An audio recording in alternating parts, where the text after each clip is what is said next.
All right, mic check 1 2. If you can hear me okay, let me know.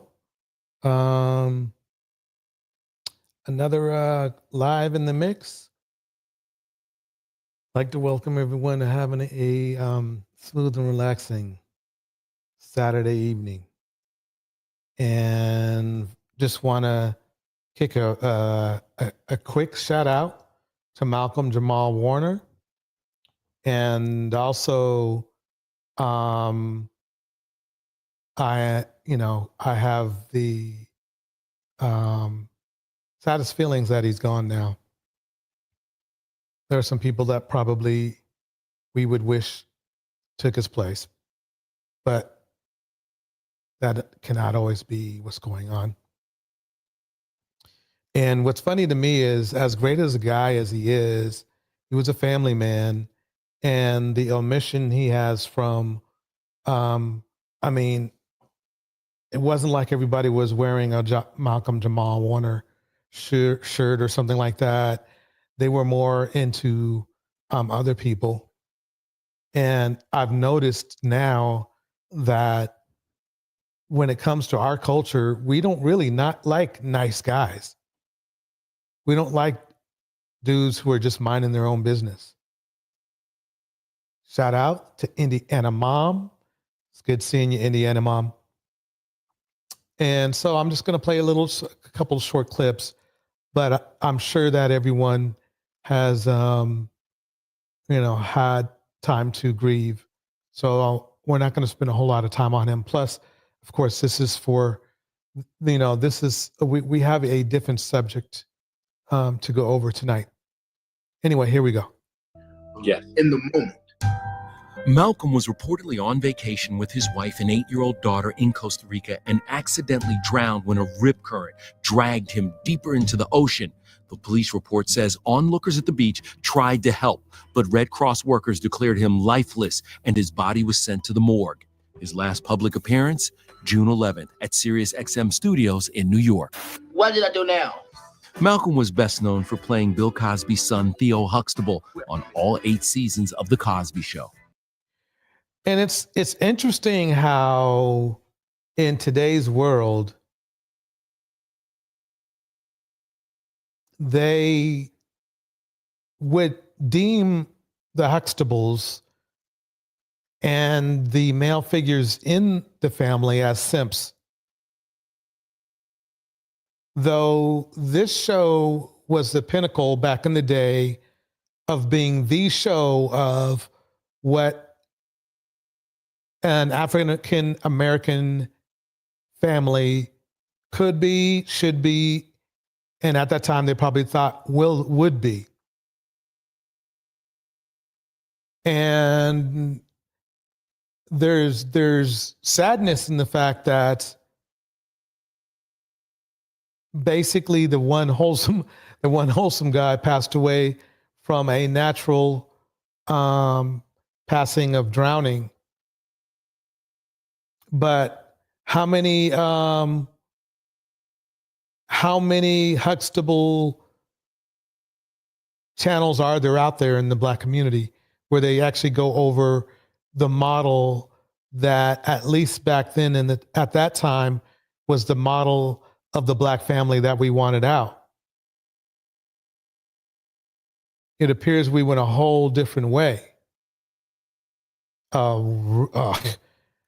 I mean, to the point where they would call this man right here a simp, spit in his face. This is when he was alive, of course. And then praise Diddy and Jay-Z. That's what we're looking at. That's the situation we're in now, where we're literally, and everybody knew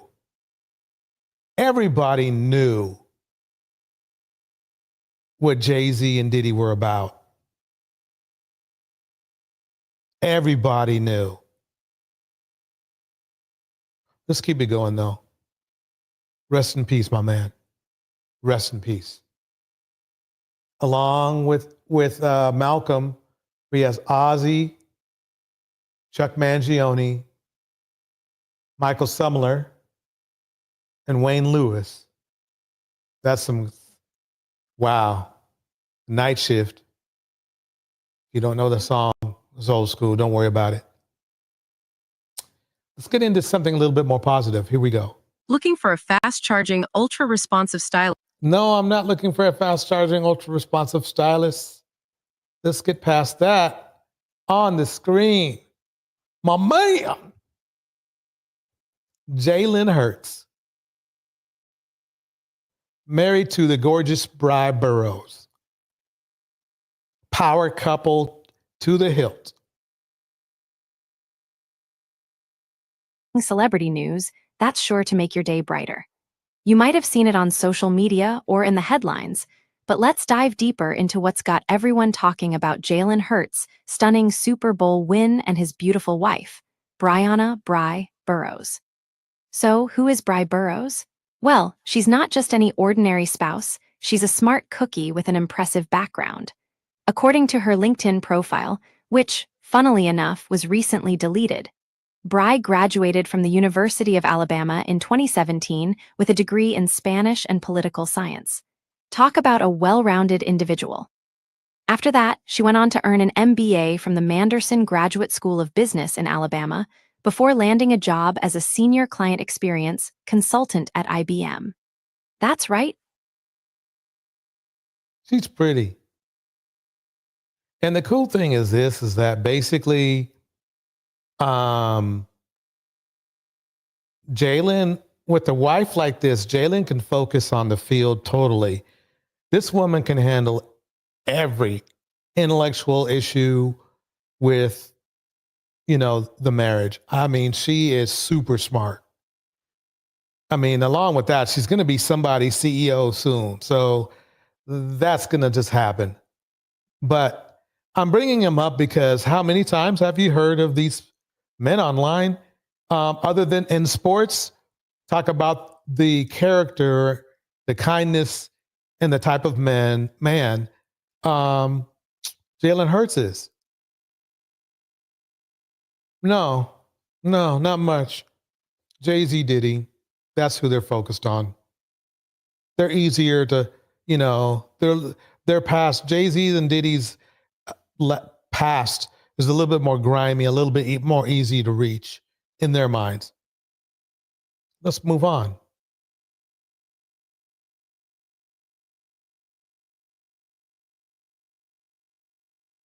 Newlyweds Jaylen Hurts and his stunning wife Bri stepped onto the Met Gala carpet, but it was Bri's look that had the internet melting. Cameras caught her staring at Jaylen like he was the only man in the room, and honestly, we get it. They just Yes. tied a knot not long ago and is giving honeymoon energy all over again. From the way she held his arms to the soft smile she gave him, woo, the love is loud without saying a word. Yeah. So there are black men who are winning, but they're not the black men that black men want black men to be winning. I know. You want to know? You want to see the proof? Here we go. Let me pause that right there. Even white folks are seeing what's going on. Even when white folks, they see black man jealousy going on. Let me start it right about here. Break it down, run it back, Philly. Here we go. Newton, Jaylen Hurts stuff. Because Cam Newton on his show had I call it the Haters Club. I call Cam Newton's show the Haters Club. Why you're seeking knowledge in the house, it's good seeing you. I call Cam Newton's show the Haters Club because he tends to hate on good people. He tends to hate on educated men and women. He tends to hate on men that love the married life. So let me see what he says about Jaylen Hurts. This did not go down well. I don't know why Cam has, because he still wants to play ball. Cam still wants to play ball. But for some reason, he still, I don't know, shoots his own foot. Where Jalen Hurts was not in his top 10 quarterbacks.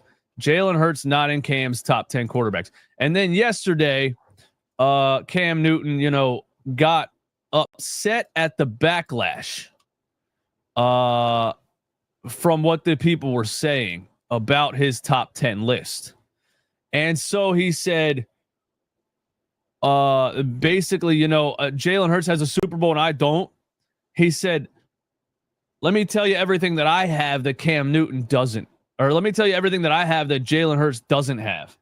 And, bro, this is getting to the point where this is straight, just blatant jealousy. I mean, what are you talking about? First of all, there we go. This is what happens to most good black men. The haters club. They're these usually men like Cam Newton who had a promiscuous past or a past that was less than stellar. All of a sudden, when they see a good black man, in this instance, they have shit to talk.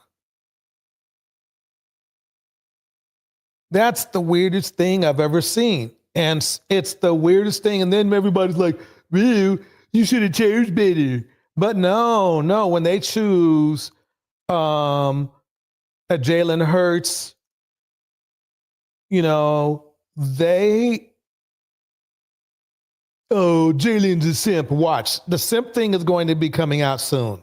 The simp train is going to be coming after, Jalen. Watch. Because Cam, I don't know what makes Cam do this. I think he has a level of narcissistic behavior that has in the past probably gotten him into trouble and is still getting him into trouble. Here we go. Let this man talk some more. I'm not listening to a guy in a fucking tuxedo with a NASCAR jacket over top of it. But anyway, when people always say, "Hey, Cam, you're hating on Jalen Hurts." No, I don't need to hate on Jalen Hurts. But really?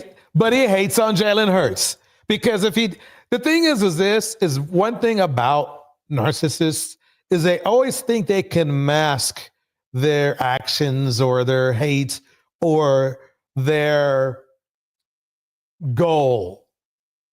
But they don't realize there are people that are enlightened enough to see right through it. And the common thing that we always hear of, I've heard in this past week is, "Cam, you're just mad that Jalen has what you don't." Yeah, that's true. At this point, I remember when Cam came out, I was a Cam Newton fan for a little while. Actually a Cam Newton fan for quite a bit when I think about it. And yeah, I would say that Jalen has really, really, really done what Cam really wasn't able to do consistently, is become an excellent passer. Here we go. And Petty Cam keeps creeping back up to the microphone. Petty Cam keeps creeping back up to the microphone. Man, we got the egos. The egos are just out of control at this point. He can say, "Should I go down a list of things that I have that Jalen doesn't?" No, you don't have to, because basically Jalen's just getting started. And as you can see, Cam, you're finished. I mean, at least right now. I wish you weren't. I think it would be interesting to see you back on a team, but you keep shooting your own foot. It's not a Super Bowl ring. I don't want to fucking hear it. Not only just Jalen, a lot of other people. But hear this out. And all right, we're hearing it. Let's go. Hate that we're making a discussion point about something that he can't even speak to. Yeah. What does that mean? I know it. Hey, look, bro, I don't know what that means. I don't. All I know is I see the same thing you see. I just sounded like Will Smith, man. I don't even know what the hell you're talking about. But it's so many people coming to his defense. Oh, shocking. There's millions of Eagles fans. And I respect that. But talk about the point don't talk about the pointer.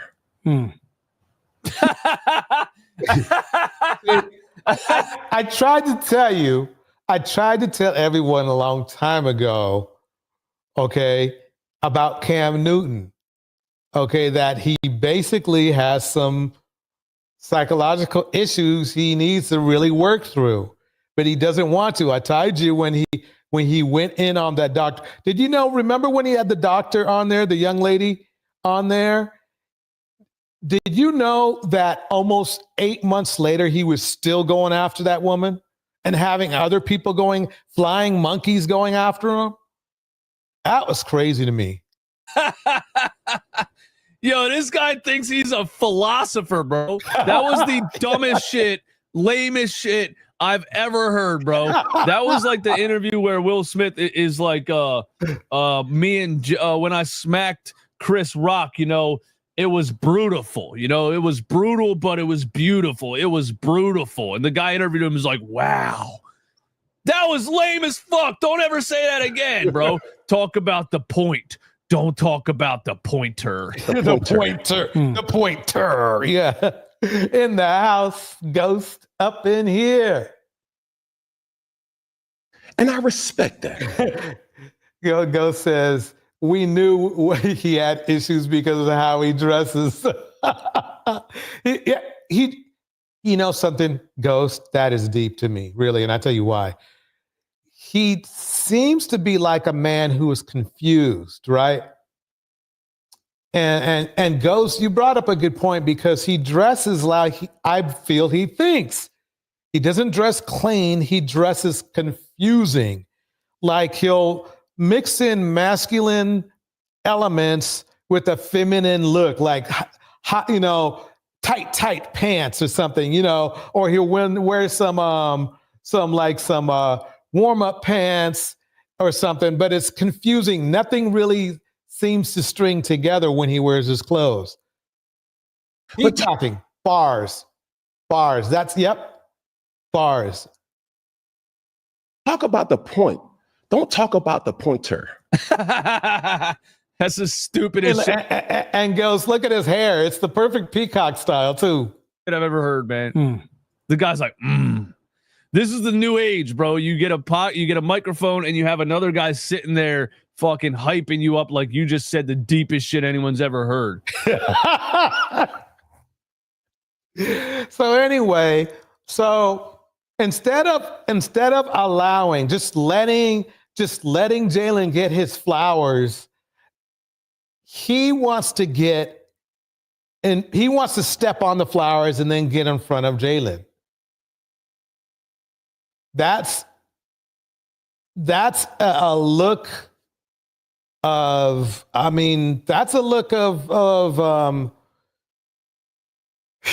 narcissism. That really is.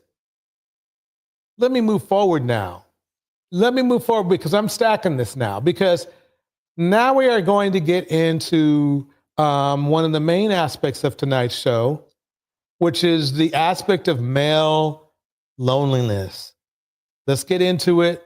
Here we go. Hello, my diamonds, my Teletubby, Sheila True Love. Let me pause that for 1 second. I'm going to go with this other one first. I think I like this other one first. Here we go. Where is it?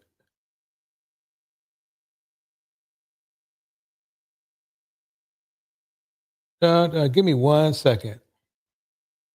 Okay.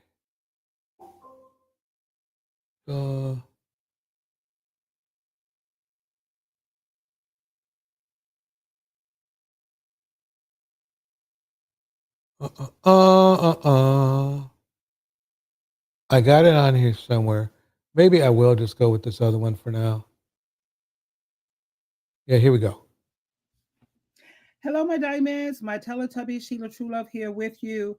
You know, there is a male loneliness epidemic, and you have a lot of men who are speaking out about it. Let me share this clip with you, and let's come back and talk about it. Okay. Loneliness epidemic. Men, you know we got to be accountable for this, right? because I only know about this because of men. Men keep talking about there's a male loneliness epidemic going on. Why is that? Has any man actually asked himself why? And is he in tune with reality enough that he can see that it is men's fault? Because I do think that men are trying to point the finger at women as to why there's a male loneliness epidemic, which I thought women were going to be the ones that were going to be alone with a bunch of cats. I thought women were the one to fear that loneliness, being by themselves. But it seems like this male loneliness epidemic has been pulling on the heartstrings of men, if they even have those. Do you honestly think that women would want to be with you? As a man, do you honestly think that women would want to be with you if you are continuously perpetuating the same bullshit that women collectively are trying to dismantle and detach themselves from? Yeah. The way that you think, the way that you speak, the way that you operate, your day-to-day functions, what you support, your perspectives, your perceptions, your talking points. Do you honestly think that women are not paying attention to those things? Exactly. There's a lot going on in our community, but basically this is bottom line is this. The gaslighting days are slowly disappearing. Black women are more educated on what a bad black man looks like, and they know how to adjust accordingly. And if there's any good that can come out of the Diddy situation and the Jay-Z situation, is those being probably the number 1 and 2 idols in hip hop history. It just goes to show you that you cannot base character or quality of a man just because they are talented. They are low quality entities, but I will say that they make high quality music. I will give them that much. But it does not mean they are good men. In fact, I think you're seeing that they're quite the opposite. And removing themselves from anything that aligns with any form of oppression that they are currently trying to dismantle. It makes a lot of sense for women to distance themselves from men. Because are men actually trying to do the work? No, they're not. And he is correct. He is absolutely correct. And that's the crux of the issue. Jalen Hurts, he was not the best passer in the world when he started. He really wasn't. I mean, he was decent at best. But he put in that work. He put in that work to the point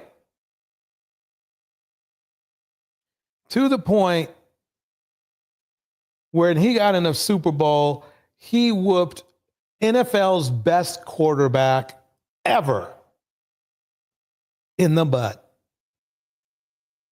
All right, now that's football, but let's talk about regular life.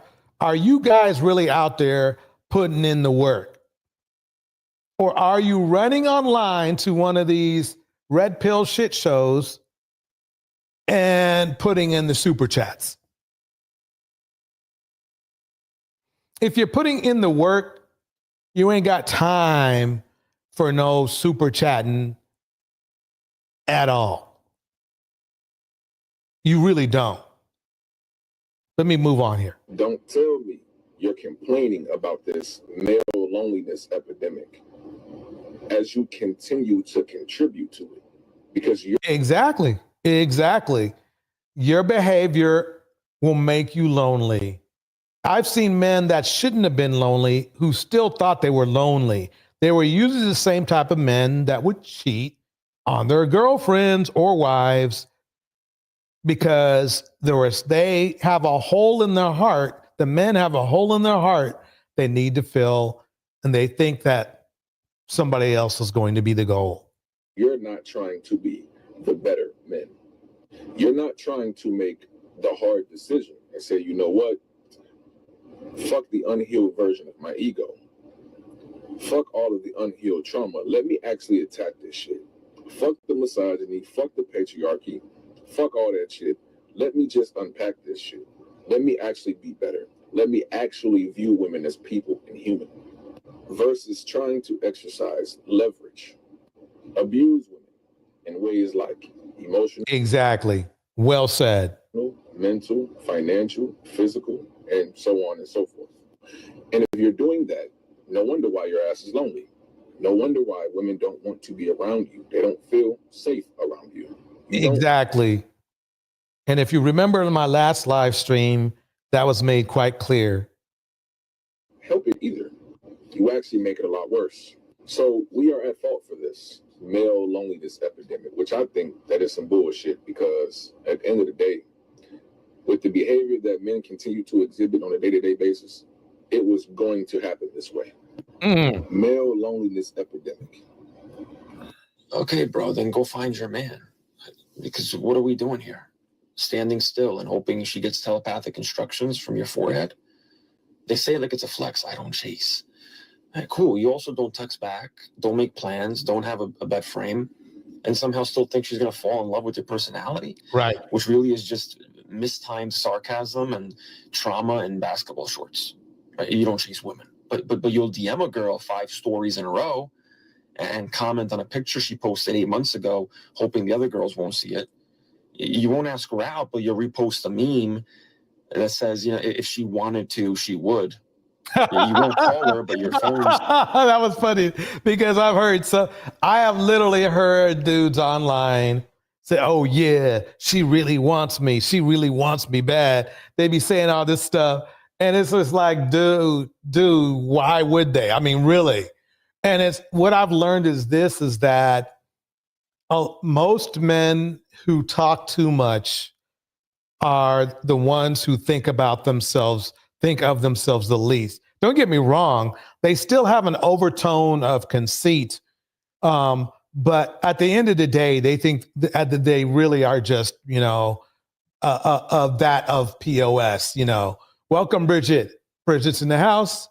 Here we go. It's fully charged, Wi-Fi is strong, and the group chat is active with a debate about who was better, 2013 LeBron or 2016 Curry. No one said sprint after her. Just apply effort, like basic human interest, maybe curiosity. So instead of men saying, gee, I'm lonely. What am I going to do? Maybe I should go see,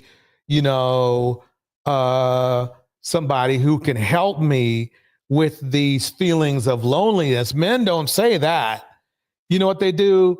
Ladies? They turn to Kevin Samuels for help. That's what they did. Him and the like. They turned, instead of making a positive acknowledgement, geez, I'm lonely, because they are lonely, because if they weren't lonely, they would have no reason to even be on Kevin Samuels' channel.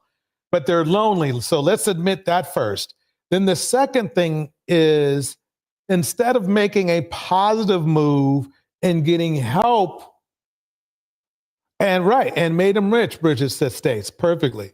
But instead of making a positive move and maybe going to one of those therapy channels, that work on loneliness directly, that battle loneliness directly, they go to a man who has made himself lonely, okay, and has failed in life until he started grifting. They go to him.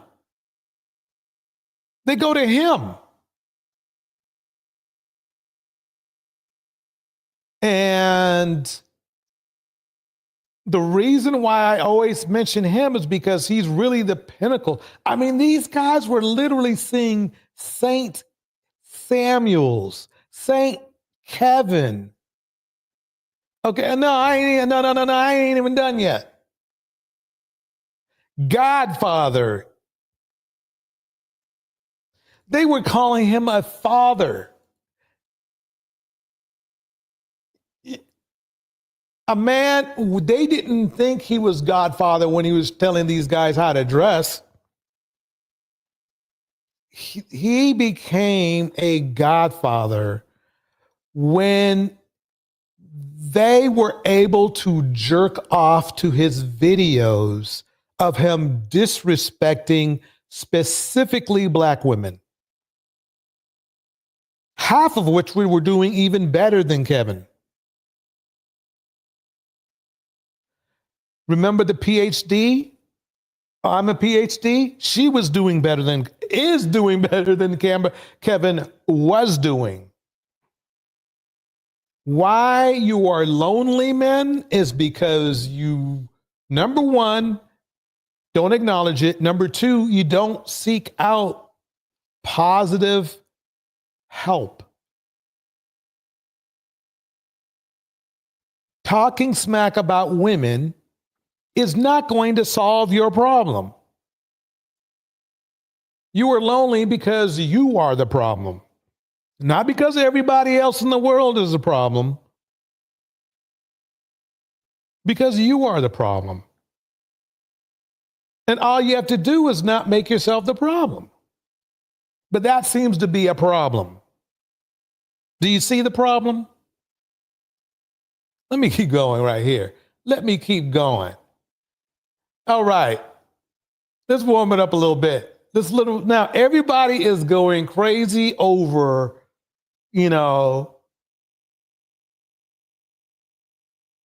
everybody is going crazy over Meghan and Klay. And I don't see it.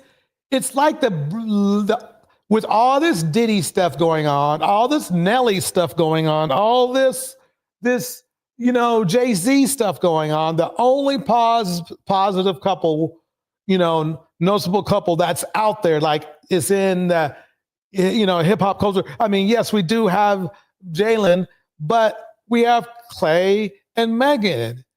And I think they make a wonderful couple. Whether they stay together or not, hey, look, who really stays together these days? The fact of the matter is, at least they are giving us a decent look at a nice relationship. Whether it doesn't matter how long the relationship lasts. She's giving him his flower, he's giving her his flower. I mean, that's as good as it gets. That's as good as it gets. But I want to bring up this funny clip by one of my favorite comedians, Tia Kemp. Here we go.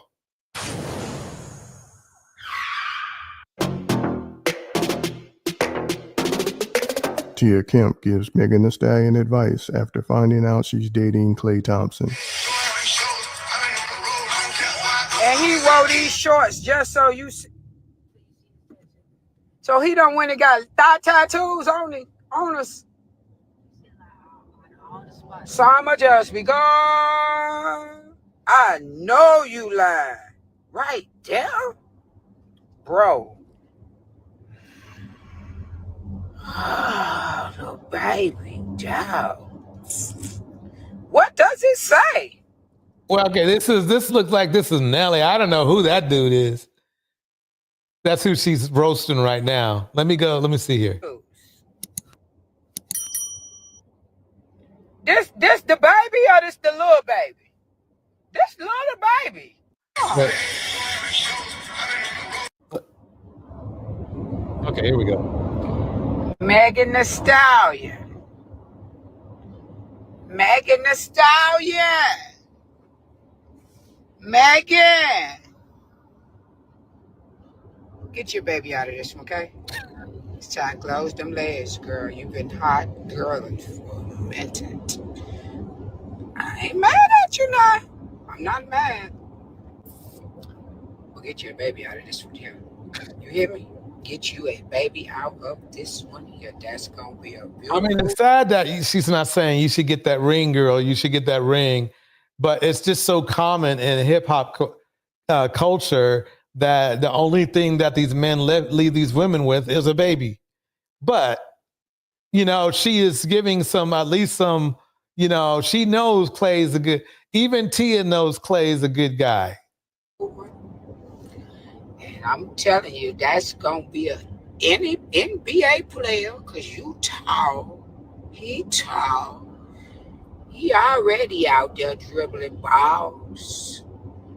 Get you a baby out of this one. I could tell how he holding your hand that he loving it, girl. You done drop that thing on him and turn that thing real fast on She done put that stanky leg on dog, boy. Woo! Okay, I gotta stop right there because, she is saying, get you a baby out of this one, but that is just crazy to me. But let's go further into this. This is what people are saying at probably the only couple we know right now, modern, in the couple that everybody knows. Everybody knows Klay. Everybody knows Megan. And to me, it's like Jaylen is up. He's coming up too. No, because the PR relationships are really getting out of hand. It is beyond obvious. And here's the funny part: is this young lady saying the PR relationships are getting out of hand? And that's the funny thing is that. So what? I mean, I think black PR. If this is PR, right, and this is black PR, right? Shouldn't we be embracing good black PR? To well-to-do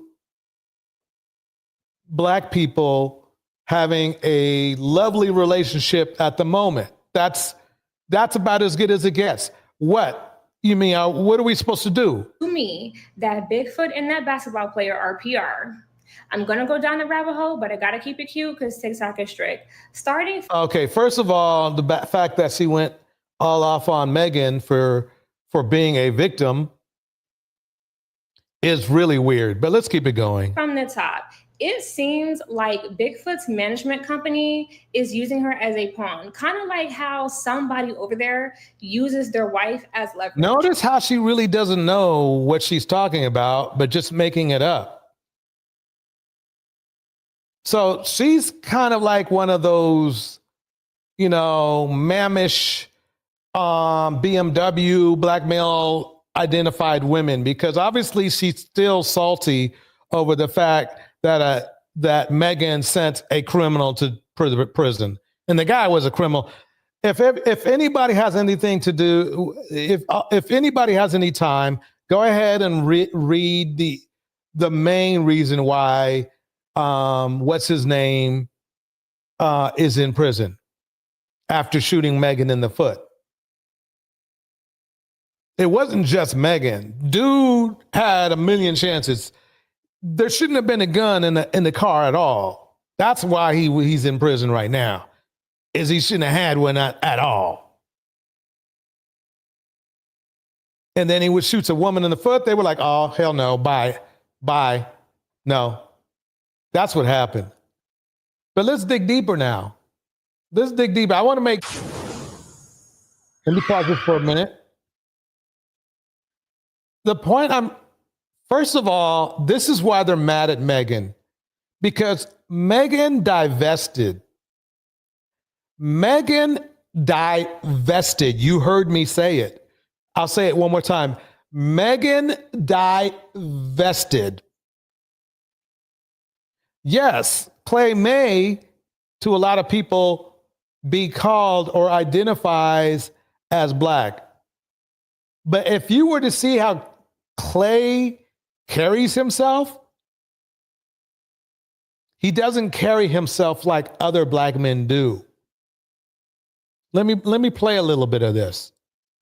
Let me play a little bit. Here we go.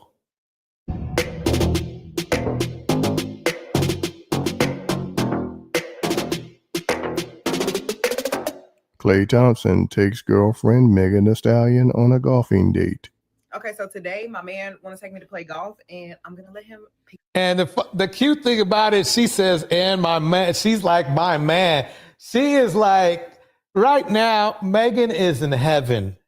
And that's all she needs. She does not need to be in a marriage for 30 years to be successful. She's got a lot of damage, and the fact that somebody is treating her good is great. Shout out to Alexa. Alexa in the house. Hey, y'all. New viewer algorithm brought me here. It's good seeing you, Alexa. But here we go. But I am just happy to see a man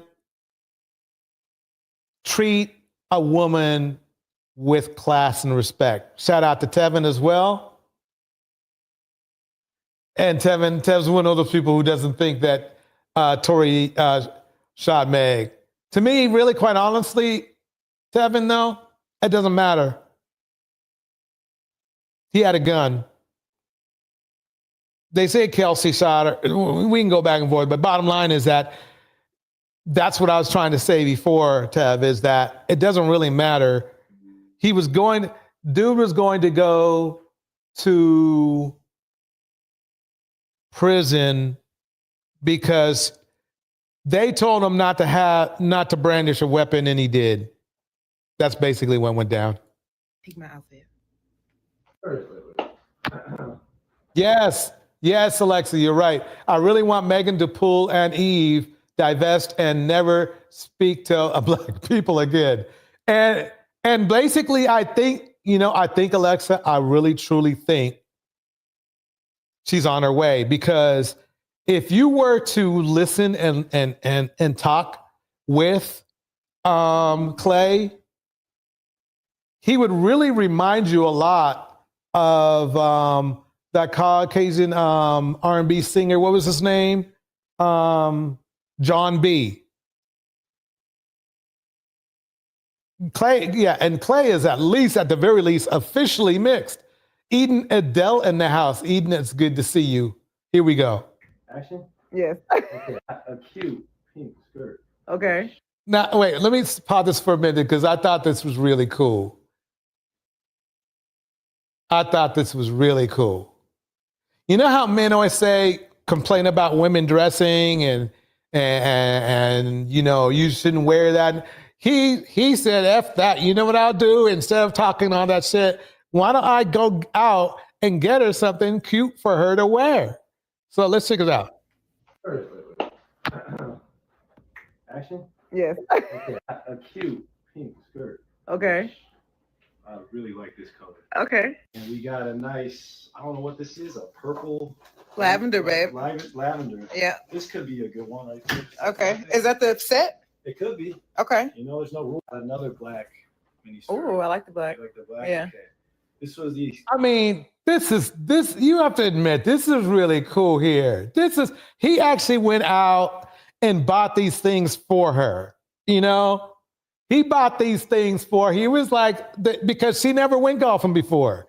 This is the first time she's going golfing. So it's not like she knows exactly what to wear out of golf. I'm sure she could have come up with something that would have worked, right?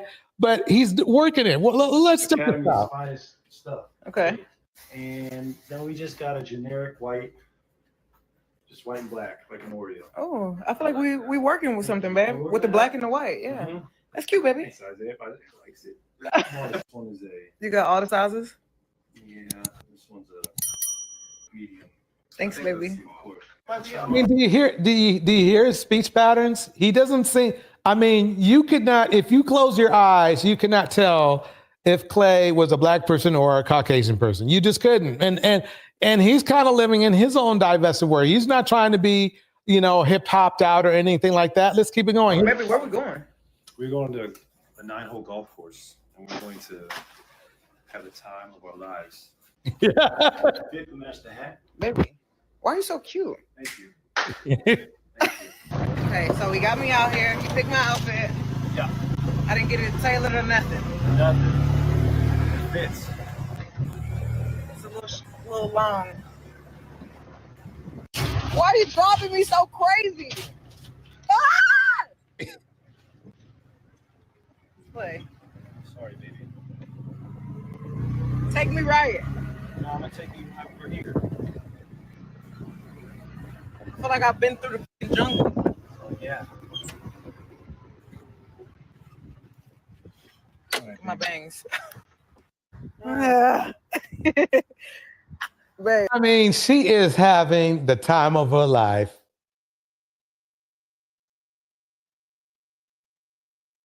Yep. Why Seeker Knowledge says, you see the side of Megan that is not raunchy. Bars. It's beautiful and they hate it. Yeah.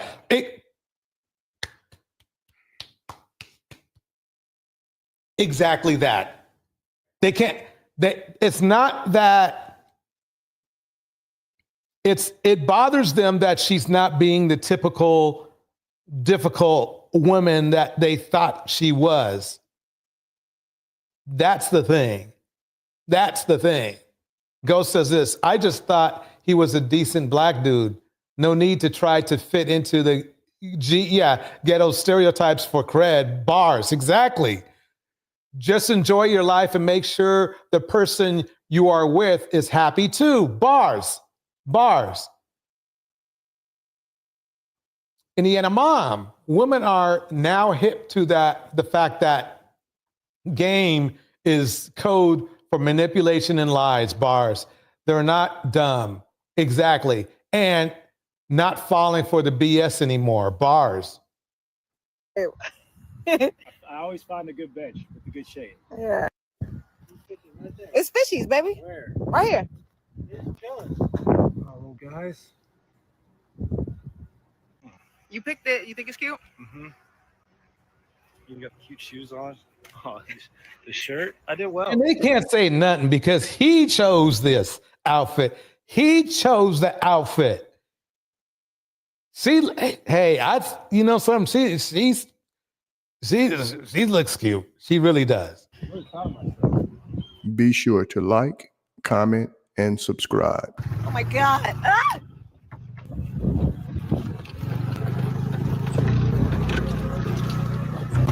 It's so pretty. Isn't it beautiful? Like, wow. I did not know Arkansas was this pretty. I am so impressed. Look at this. I know that thing is filled with fish. Mm-hmm. It says no fishing, though, until they close the club. Arkansas is nice. The goal right now is to get this ball in 2 shots. Okay. 2 shots. All right. I mean, Okay. Get it again. Fucking from the rough. Okay. It's not ideal, but we're still on pace for a par. Okay. What that mean, babe? That means if you hit par, I'm freaking excited because that's my type of ball. All right. I'm gonna chip it.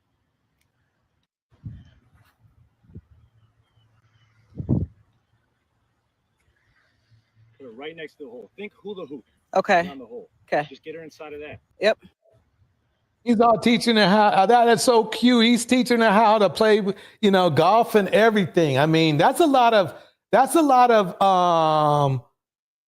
energy. I mean, that's something that you don't put that kind of energy out on so-called fling. He really wants her to see, be a part of his life, whether it lasts one more week or whether it lasts 10 more years. That's the cool part. They're dating, they're having a good time. He's being polite. She's being polite. I mean, how much better of a couple, of an example can you get right now in our community? I mean, Eden Liddell says, why are people who stay hollering choose better? The same people having mantrums, right? When we do bars, exactly, bars. This is bars. Wise Economics says, Tevin, if you know, you know. If you know, you know. And in your case, I guess if you don't, you just don't. Real men and not just males are leprechauns and unicorns. Dusties jump on their bandwagons like they belong. Bars. Here we go. Oh, yeah. Go to your hole. That's not bad. We'll live with that, babe. That is a... Here, you try, baby. Okay. Get it over there. Get it as close as you can. Take a couple pats, babe. Back up. Whoa. Time out. That was cute. Come on. Y'all gotta understand. That's just so cool. I mean, he is taking the time to really teach you how to play pool. Also like to shout out to Phoenix Soul in the house. Phoenix Soul, it's good seeing you. Here we go. See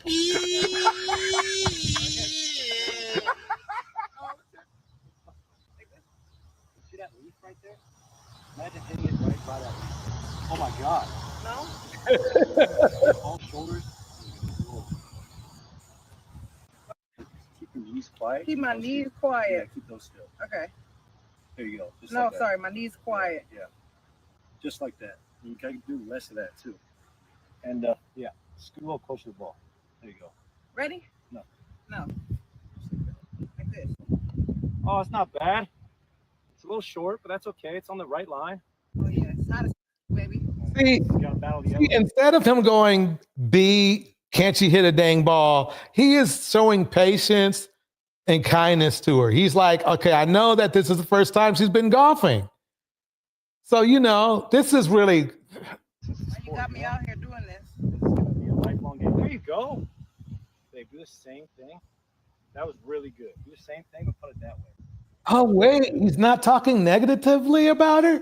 Oh, I know they're going to have a problem with this. I know they're going to have a problem with this.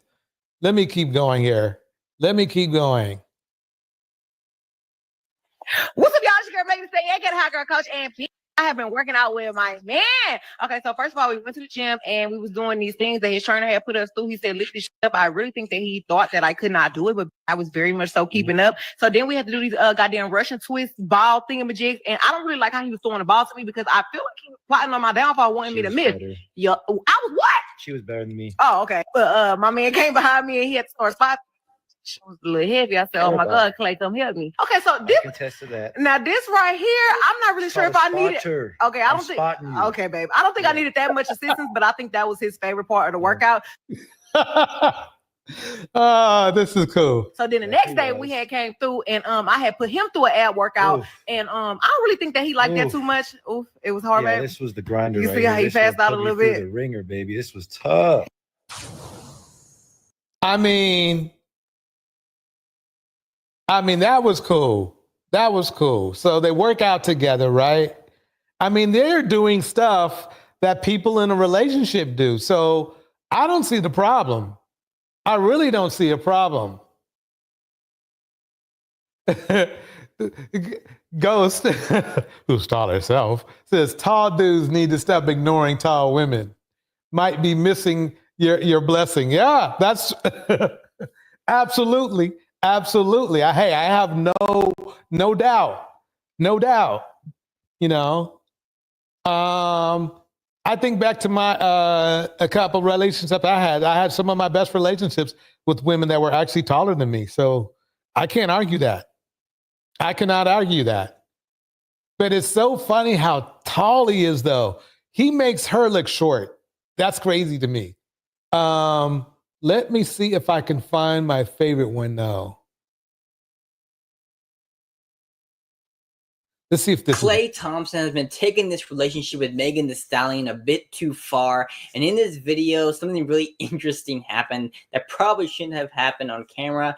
And Klay Thompson was actually gifted a surprise by Megan Thee Stallion. Megan gave him one hell of a watch. I don't know why they gave it. I guess they call it gifted. She gave him a beautiful watch. And she actually surprised Klay Thompson with a special gift for him.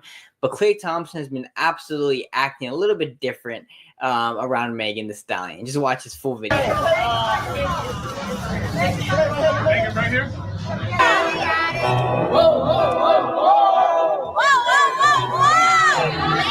What's up, Klay? Did you like the little? See, they tried to take that clip, you know, and turn it into her being like, you know, out of control and stuff. They were at a what seemed to be a concert. So what do you do at a concert? Now that might be it may not be something that Klay does, but I guarantee you Klay had no problem with it.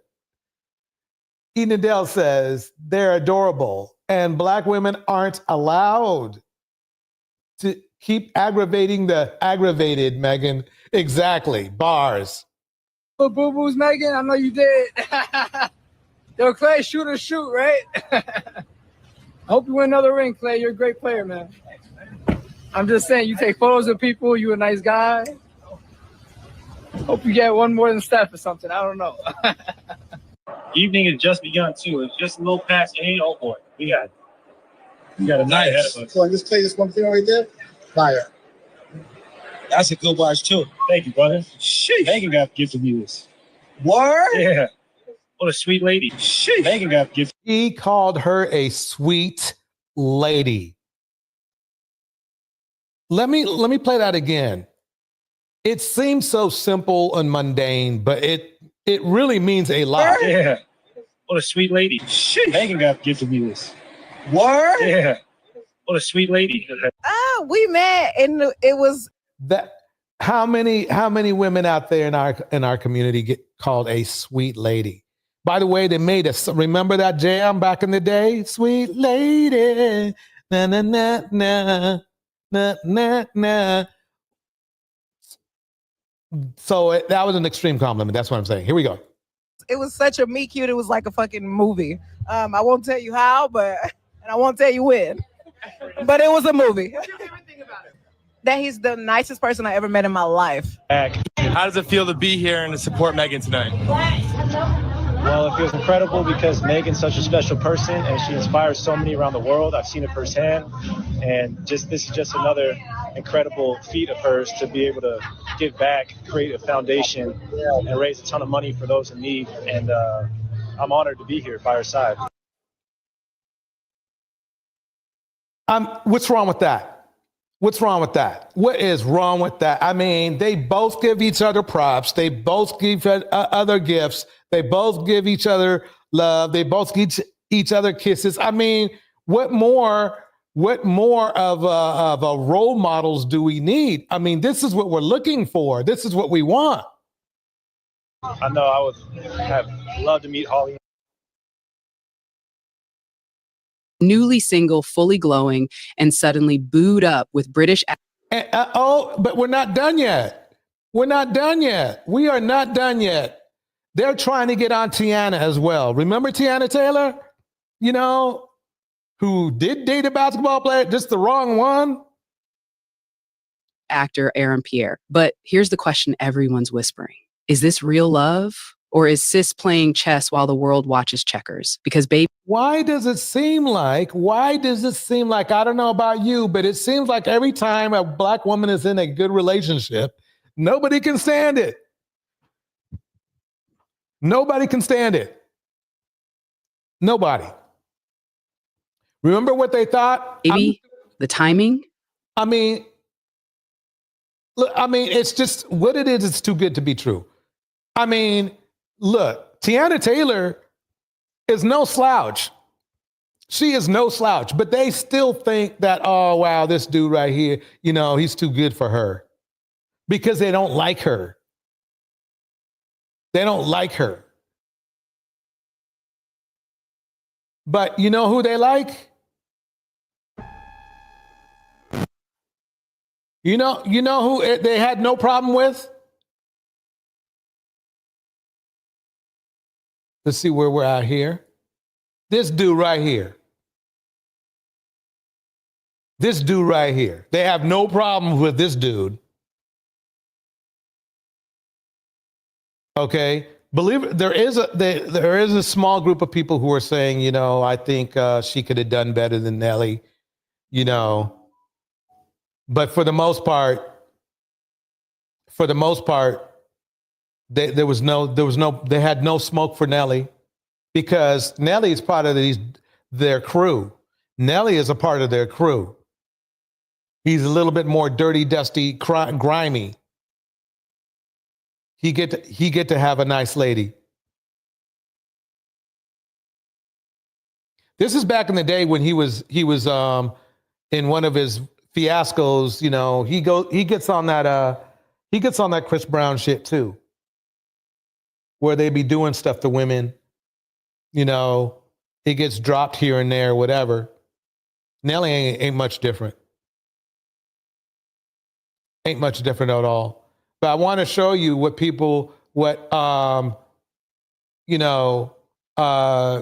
Ashante's ex-boyfriend said about her.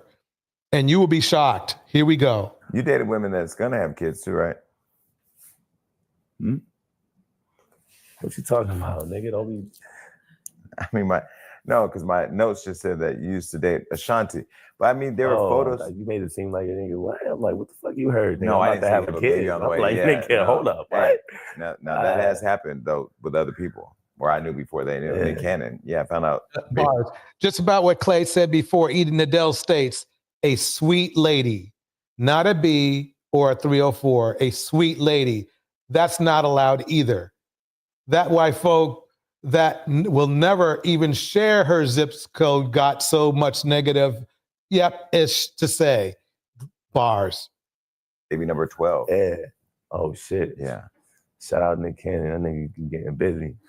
Yeah, so you dated Ashanti. Mm-hmm. How was that? It was dope. She's a really dope. He said it was dope for dating Ashanti. It sounds like he really appreciated his time with her. So it really breaks my heart to see that she got with a bandit straight after this man right here. Dope person. She really is. No, she's sweet. She's an amazing person. So how did that happen? Because you both are so private. Mm-hmm. She doesn't post about guys she's dated, other than, of course, Nelly now, and you don't post about the women that you date. Did the internet catch you guys? I mean, there were photos of her rubbing your hair, or you rubbing her hair. You guys show a little affection. So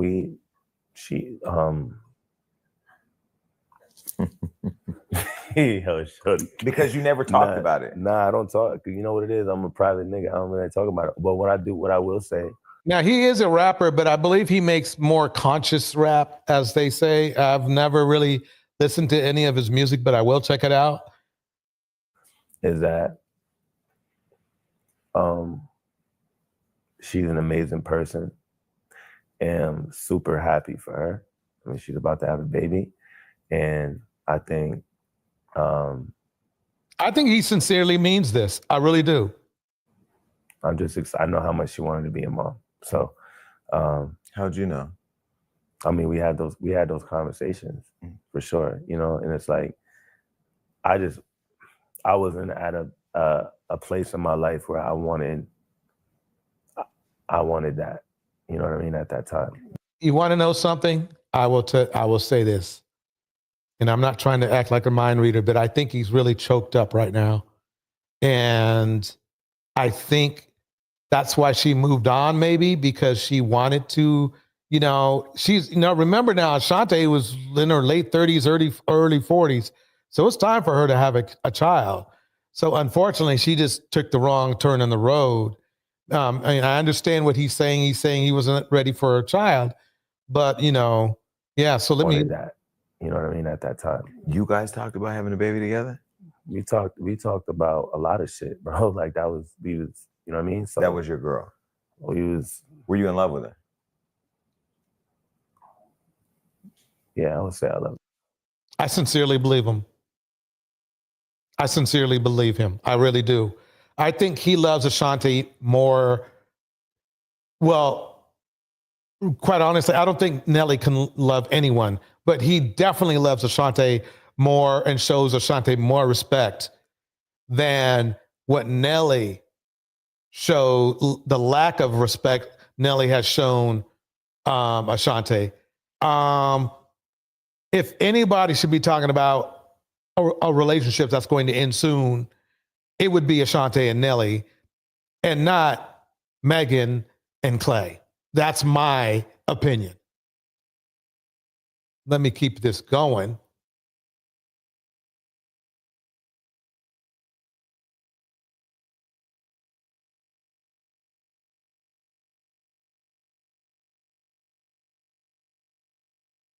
Okay, let's have a little fun here. Here we go. How you work this cheap? Yeah.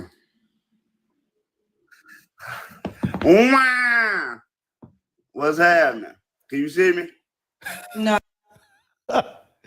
Oh man. This is what Kendra has to put up with every day. I mean, I know she can't say it on live, but I'll say it for all these men who behave like children, probably get on their last nerves all day, every day. Here we go. This cheap ass phone. Hold on. All right, you gonna send me out. What's going on? Hello, what's your name, sir? Let me pause right there. I'm going to bring down the volume just a little bit. It's blasting over here. How's it sound out there? Is it okay? Is the volume okay? I'm just going to bring it down just a little bit. Okay, here we go. Jeremiah Phillips, what's happening with you? I'm good. Where you calling me from, Jeremiah? I'm in Decatur, Illinois. Don't nobody what they done out there. Kendra G Singles, the dating app, is available now on iPhones and Android phones. TikTok puts all types of things on me. How old are you, Jeremiah? 19.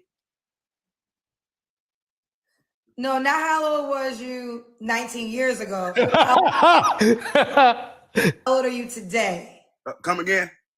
Not how old was you 19 years ago. How old are you in this moment? Oh, my fault. Yeah, 19. No. Today in 2025, how old are you? Nice. I can't be. I'm 32. How old? 32. 32? Yeah, come on. See, I was trying to go with the 19. We could have went on to the next question, Key. You wasn't gonna pay. Do you see how he's acting like he's literally acting like he's 19, maybe 17? Why doesn't he just answer the question? This is a dating show. It's not a comedy show, bro. Ask for 19. Okay. No, it can turn into a comedy show, but it ain't a comedy show. You think you look 19? I was gonna go for 18, but 19 you're kind of pushing it. But I want to go. I mean, I'm trying to be. You know, Are you going by your maturity level or your appearance level? Both. Well, maturity level, yes, we could do 18. Appearance level is more in the 30s. That's how we getting down. That's what you said. Okay. Somebody EBT. Okay, that EBT. Notice how divergent he is from how Klay behaves. This guy right here is behaving like a clown while Klay actually behaves, like a king. So he on the day, ain't it? Okay. What does that stand for? Huh? What is EBT? That card. I have no idea. Okay, well, yeah, I got mine on, but let's get it. Okay, let's get it. All right. So we got Jeremiah, Decatur, Georgia, 32.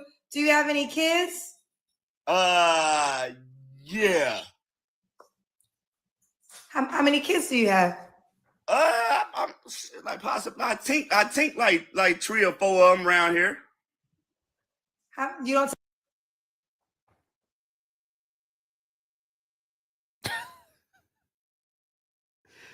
Man. Take care of your children? I mean, they decent. I mean, they out here living. Are you a comedian? No, I'm telling the truth. Like they live around the corner. How old are your kids? All of them under 3. So like 1, 2, and 3. What? Wait.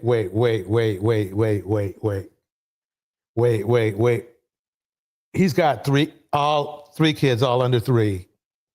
He's probably around 40 at least. At 40, you're being funny. No, I'm serious. I'm telling the truth. But how many women? 3. So are you just here to get clout? I don't think you're being honest. No, listen, I'm just telling the truth, man. Nobody, I mean, yeah, I got kids though. So why can't you be with any of your 3 baby mamas? We just grew apart. He has 3 kids. Apparently, by his own admission, they're 1, 2, and 3, and somehow he grew apart in 1 year for each one. Think you got to think that's crazy. One is a year old. How did you grow apart in a year? Right. My point exactly, Kendra. I mean, you know how that stuff goes. You know what I'm saying? And she caught me on. Actually, we don't. That's the problem, is that we don't know how that stuff goes. It's not supposed to go like that. Yeah. Ghost says he is trying to be funny, not remotely in the same state as funny. Bars. M. Mills in the house. You seen your M. Mills? Yeah, yeah, exactly. He's baby mama shopping. Bar. Powder. She caught you on powder. Yeah. Jeremiah, what do you do for a living? Shit, you know what I'm saying? I'm out.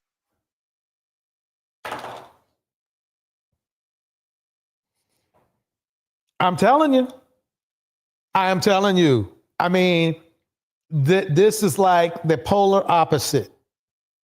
Out here. What do you do for a living? Let's sell Reggie. You do what? Sell Reggie. What is Reggie? You know what I'm saying? I don't know. So here's Jeremiah. I don't know. I wasn't raised in the hood. So you gotta tell me in the official manner. What is Reggie? Just regular, just some sticks and steeds, you know what I'm saying? Little Reggie, you know what I'm saying? Little gaga.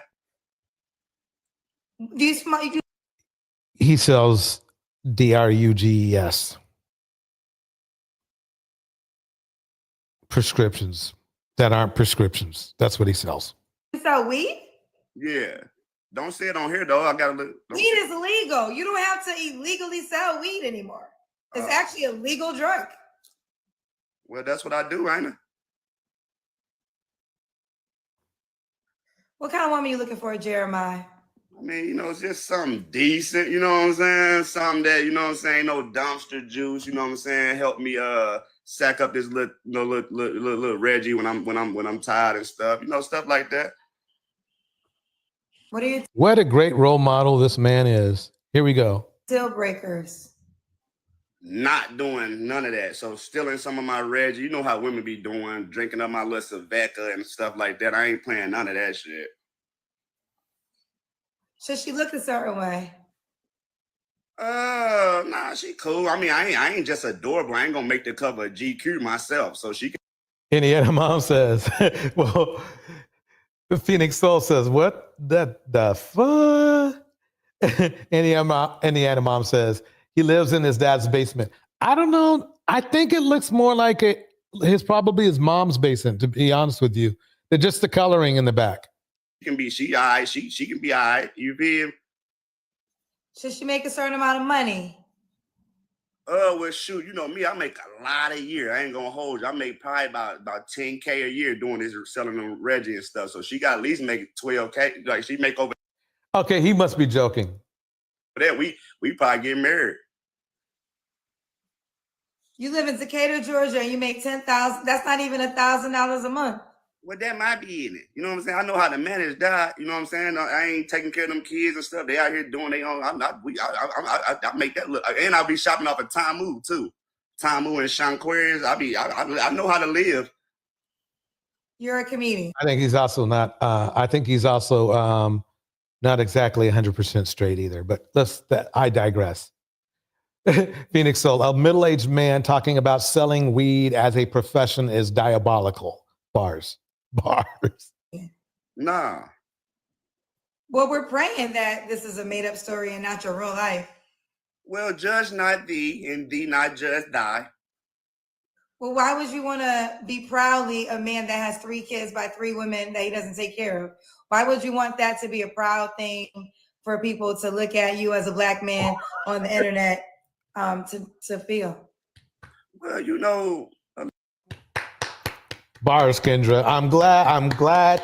Thank you for bringing it down, Kendra. Thank you. A lot of things, a lot of times, somebody got to be that person. Somebody got to lead the torch and be a gentleman and your moniker, your intuitive, your posture. Somebody got to do it. So, my mama told me I was that.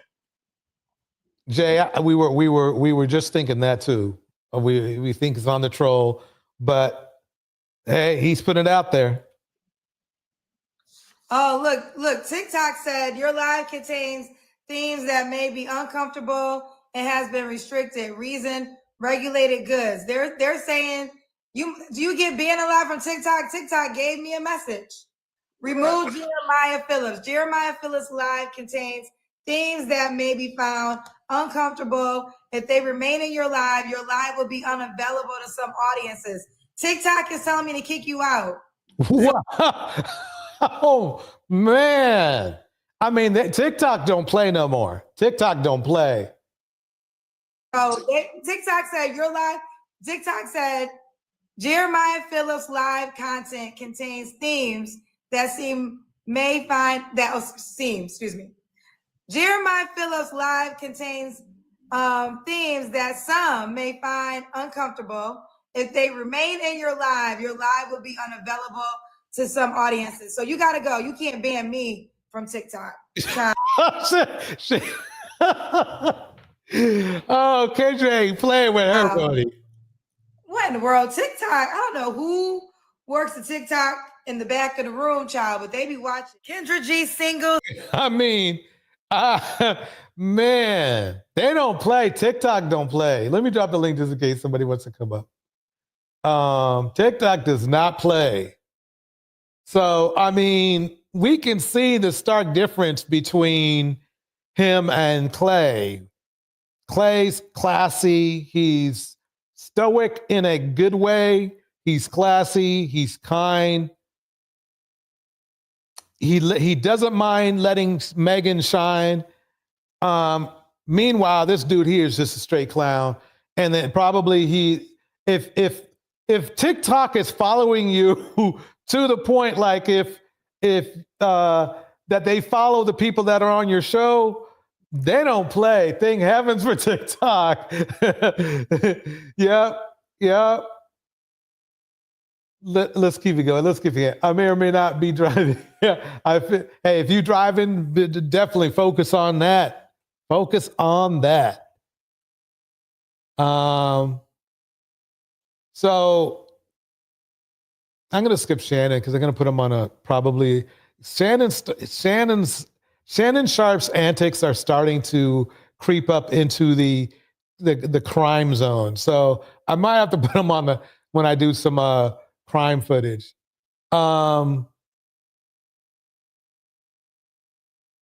Yeah. Remember, so Tiana Taylor, I believe she was with Dwight Howard, right? And so they're still dogging her out. But wait, no, she wasn't with Dwight Howard. She was, another one was with Dwight Howard. And the other woman, I can't remember her name immediately, but I remember her saying how she was saying that Dwight was into the peanut butter game. And then everybody was go, F you, blah, blah, blah, blah, blah, blah. I forgot the young lady's name, but Dwight Howard, let me break it down. Let me just play it. Here we go. He's just the greatest and most perfect example of what a man should be that is trying to walk like Christ or believes in God. This is the perfect example. So he's perfect. Oh, she's my twin. I love how she sings. She dances, like her little cute little faces. All the little things that she do is amazing to me. It's crazy how Amy's saying that she don't mess with Dwight because he messed with men in wigs. It was never a secret. I thought Stevie Wonder even knew. What Kaya said, if everybody want to be the girls, who gonna be the boys? We thought. Right. And it's funny because she talked all that smack. Then she's talked all that smack about, Dwight's ex, right? Come to find out now she's got a baby in her and she's getting a divorce. Thought you didn't care. And then y'all was sharing a toothbrush. I know you regret that. That was nasty. Roy's interview, man, I don't understand how she didn't. Well, it looks like Amy Luciani is done being Dwight Howard's beard. But wasn't she the one out here breaking her back trying to defend him, calling him exactly an amazing father and the best husband anyone could ask for? Yeah, husband. And they've been coming for anybody telling Amy to run because she has no business dealing with a closeted gay man. And according to recent reports, Amy is losing it right now because she caught Dwayne bending over some men in wigs and she is scrambling.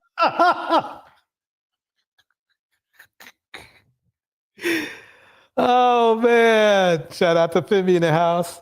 Yeah, I mean, that's the thing is that it's funny to us because it's funny to me at least because she was windmilling for dude. She was windmilling for Dwight Howard until she got the taste of it.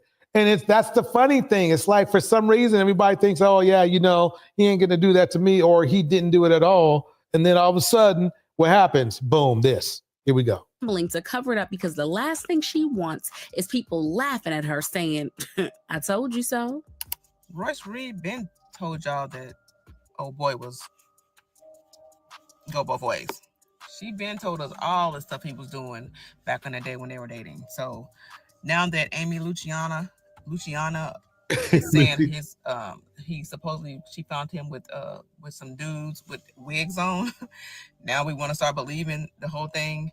If y'all don't know, Dwight, he been out the closet. So if y'all are wondering what a walking contradiction looks like, just take a look at Dwight Howard. He comes from a super religious family, attended Christian schools and everything. When he entered the league in 2004, he wanted to maintain a good guy image and become a positive role model for kids. But his So much for that. Carefully crafted image as the ever-cheerful Christian basketball player came crashing down after people started finding out that he had 5 children from 5 different women, and he wasn't a very active father in their lives. Oh, come on. That can't be true, because they were saying in Redville that, they're the most involved fathers. What happened? 5 children, 5 different mothers. You can't make this shit up. People started digging into his dating history and realized that he was never with one woman for too long. Even when he was engaged to WNBA star Tia Cooper, the relationship didn't last long, and the engagement was called off in 2021. And as for his claims about religion, he wasn't exactly living up to the standards he set. And when the rumors started coming out about Dwayne actually being interested in men, and that's why his relationships with women never worked out, several gay and transgendered men spoke out about him hooking up with them and their horrible experience with Dwight Howard. And look, love who you want to love. That's up to you. But then cussing people out for being what you are, or trying to say demeaning things about people that you are, that's a problem. That's the problem I have. It's like to me, it's like if a dude wants to get with the dude, that's like, well, that's one more female option for me. I'm fine. I don't mind. That's one more woman for, that I might have a chance at. But what they do is this, especially it's prevalent in hip hop. And the key is this, in hip hop, hip hop is probably one of the most misogynistic forms of music you can listen to. But get this, ladies and gentlemen, I have done some deep digging, some research, and literally about half of the artists that you and I know are either DL or GAY. They're one or the other. And I will be having a full-fledged live stream on it, because it's that DL culture that hurts a lot of women. Let's put it that way. it really got serious when a gay man blasted Dwight for cheating on him, only to turn around to silence and later threaten him when he didn't want to take the hush money he was offered. And child, he also came with receipts upon receipts so that no one in Dwight's team could deny that they had something going on. But Dwight never straight up addressed it. Whenever he was asked, he said, "No, of course not. No, of course not." So that's, and this is what, and this is weird. Let me remember when I was playing this video here. But Brianna was the high. Wait, let me see if she's here. No, that's not it. Okay, that's not the one. This is the one right here. So do you guys? Okay, you know who it is. You know who it is. The public offender, he did a great job scraping up a video of that monster who beat up on that woman on my last live stream. And let's go ahead and hear his side of the story. I'm going to bring up the volume a little bit so we all can hear it clearly. This is a guy, if you don't remember, on my last live stream, which I could barely finish, there was the young lady was talking to us and telling us how her boyfriend was, beating her up hard. I mean, slamming her to the ground, head first, that type of stuff, right? And he was demanding that she give him money, and he would literally beat her up if she didn't do something he said. Basically, that's what the disposition was. Okay, so this is the guy right here. Let's play what he has to say. This is after, and now it's weird that he continued to wear a hoodie because he looks even more like a criminal now. But let's hear what he got to say. Maybe he can say something that can then change our minds. Even give any type of statement of what's going on. I wish that me, her, and her family could handle this, off the camera. But at this point, it's just too detrimental to my business, to myself included. And now my life is on the line. July 12th, Saturday, is when she landed after her Europe trip. She told me around the time she was going to come. I told her ahead of time that I wanted to come and get the rest of my stuff. Let me stop it right there. He obviously had his phone, and he obviously had everything else. He had enough to live off of, and if he is about himself, he has his own place, his own vehicle, everything, right? So why did he want to rush over there and get anything from her place? That's his story is already starting to crack right now, because why didn't you just wait until a convenient time? So what he's doing is he's confirming with us that he did indeed stalk her out, wait for her to land, literally waited for her to land, go home, and started beating up on her again. Let me stop though. Maybe he didn't. Let's see what happened. I had a friend staying there. I first said, hey, tell her to just take my stuff to concierge. I don't want to do this anymore. She was doing all types of foolish things out there on her trip. Sure, he just lied. In my opinion, he just lied again. I'll tell you why. Okay, he said he told somebody to take the stuff to the concierge. Number one, they're not supposed to do that anyway. They're supposed to just wait until you get the shit shipped to you, if they were professional. If he was going to wait for them to take it to the concierge, then even if she arrived back from her trip, the young lady that he beat up on, why didn't he just wait for her to eventually get around to getting the stuff to the concierge? He didn't do that.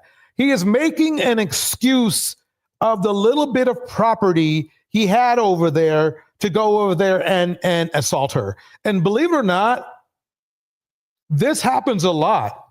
DDG did the same thing, to his ex, but he uses a child. DDG flew all the way over to where was Italy, right, to go harass this woman. That's what they do. They look for anchors. The stronger the anchor, the better. His anchor was quite weak, because if he does get put in jail, they're going to ask him, well, why didn't you just wait? I mean, it's not like you needed those things right then and there. He's already showing us a problem. And I was over it. I tell her this, she's like, no, I'll be there in a few hours. She says, I'll be there in a few hours. She told me the estimated time when she should get there. And I also remember when she left. So no, he's not telling the truth, because she couldn't tell him she was going to be there in a few hours, because she was in a plane. And I do know some planes have internet, but basically when you're on a plane, you're just on a plane. I showed up, she gets there. I open the door for her, and I tell her I'll take her bags upstairs for her. Okay, now remember he beat her on the way to her trip, and then he's thinking like, well, I'm going to take her bags in. Okay, that is collaborated. That is correct. He tried to literally drag her back up to her place. He did not need to do this. Let's see what's this. She checks her mail. I try to tell her to, let's just go upstairs, whatever the case may be. She's making a scene. Just screaming, just doing. If she's making a scene, fella, the best thing to do is leave. I mean, we all know why she was making a scene, because you weren't supposed to be there. She didn't invite you to go there. See, and what's funny to me, let's keep playing this. Let's keep going. Here we go. One of the most causing attention to herself, and I'm just like, listen, I'm talking to you. I would like to get my things. I know where they are. I have a plenty of things that are up there. I did come and grab my things with security, a few things. I grabbed a bag, my book bag, and I had a couple suits there. I took that and left. This was going to be enough. Okay, so that collaborates that he did, which whether it doesn't matter that they let him in. He's not on the lease.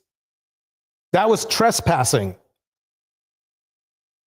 That was trespassing. Just because the front desk screwed up, because he manipulated them, that was one part. But just because he doesn't give him the right to go to this woman's place who pays the rent every month. Because remember now, this motherfucker, he ain't got no money. He wanted her to pay to take him on the trip with her. But she was like, look, I've taken enough hands and feet this week. No. Yeah, I know. Here we go. For me to get through the week and not have to go back and forth. She says no. She wants to go up there and get it herself. She's already caused us all sorts of commotion in the lobby. Notice how he's saying she caused all the commotion in the lobby. After you saw the commotion on her face, didn't we? We surely saw that commotion on her face in the last video. He literally, and she was hospitalized. She was hospitalized because of him. So let me keep going. So she goes up there. I find my way up to her floor because I tell the security guards to come with me as well, so we can have a conversation that is not in front of all these people. Wait a minute. How can you, but you just said that you told all the security guards to follow you. How are you not going to have a conversation, as you say, if you're asking the security guards to go with you and they're going to be there anyway? Listen to that again. This is how you break down a liar. Here we go. Already caused us all sorts of commotion in the lobby. Look how he's looking left. So she goes up there. I find my way up to her floor because I tell the security guard. Why? Notice the verbiage. I found my way up to her floor. So he snuck up there somehow. That's what he's saying. He didn't say, oh yeah, I just jumped on the elevator with her and everything was fine. He didn't say that, did he? I tell the security guards to come with me as well, so we can have a conversation that is not in front of all these people. Aren't the security guards all these people? See, he didn't want witnesses. That's the problem. He thinks he has the security guards under tap. She breadcrumbs me, brings me one pair of shoes and like 2 shirts. And I'm just like, this is not all of my stuff. Do you have my bag? Where's my stuff? She has no answer for me. I'm just like, all right, whatever. I leave. And I turn around. I'm just like, you know what? Come talk to me. Come talk to me. She says no. She runs past. Right there. They should have kicked him out right then. I mean, really, they shouldn't have let him in at all. She goes past the security, or she goes back to her house. I follow her there. I'm just like, lady. I follow her there. Remember, she didn't give him permission to. Wow, this is going to be messy. I hope they've detained him. So she picks up her sandals, starts running. I'm just like, oh my God. Now, he admits that she fled from him in her own apartment building. The best thing he could have done, with the exception of not showing up at all, is just walk out calmly. Let's see what he did, though. Let's see what he did. Let's see what he did. Everything was just so dramatized. I get to her. I'm just talking to her. How did you get to her if she was running away from you, bro? How did you get to her if she was running away from you. And if you remember the last clip, we saw that she was sitting on the ground while he was like over her and stuff, doing, I don't know what he was trying to do. I'm telling her, like, look, baby, like, just relax. I'm not tripping on you. Just, you know what I'm You saying? did. You tripped all over her face, bro. You tripped all over her face. How do you think? Wait, she slipped, let me guess, she slipped down the stairs, right? Is that what you're going to say? She slipped down the stairs? Accidentally hit one of your knuckles on the way down? What is it, bro? This is how these dudes are. You can tell he can be a very manipulative person. You can tell that he can be he can fake being nice. But at the end of the day, he's going to welcome you into his hands and feet club. I love you. It's good. Just relax. She's falling, sliding on the wall, just doing the most. I'm telling security, relax, because they already try to put their hands on me. And as a security guard, I know you're not. Right. No, bro, you're trespassing. They can put their hands on you soon. They really could have put their hands on him when he actually walked through the door of, the entrance of that very nice apartment building. Remember now, he's unemployed, so as well. So let me keep going. Not legally able to do that. I wasn't going to hurt this lady. No, there's already proof. She said that he's lying again. He already said there was proof.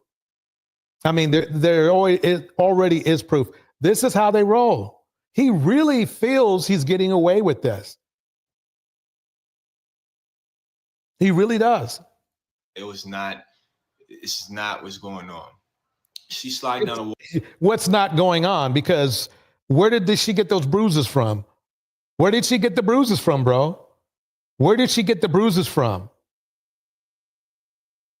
I mean, you would think think about it like this, ladies and gentlemen. If he really was innocent, okay, he would have been he would be providing proof online about what he didn't do. He hasn't said anything about the bruises on her face or about the damage he has caused. He is talking about things that really were he literally had to chisel out the violent parts of their engagement, of their interaction. So I just leave. I said, forget it. I'll just leave. Come back another day. Perfect. You should have done that. You should have never been there in the first place, bro.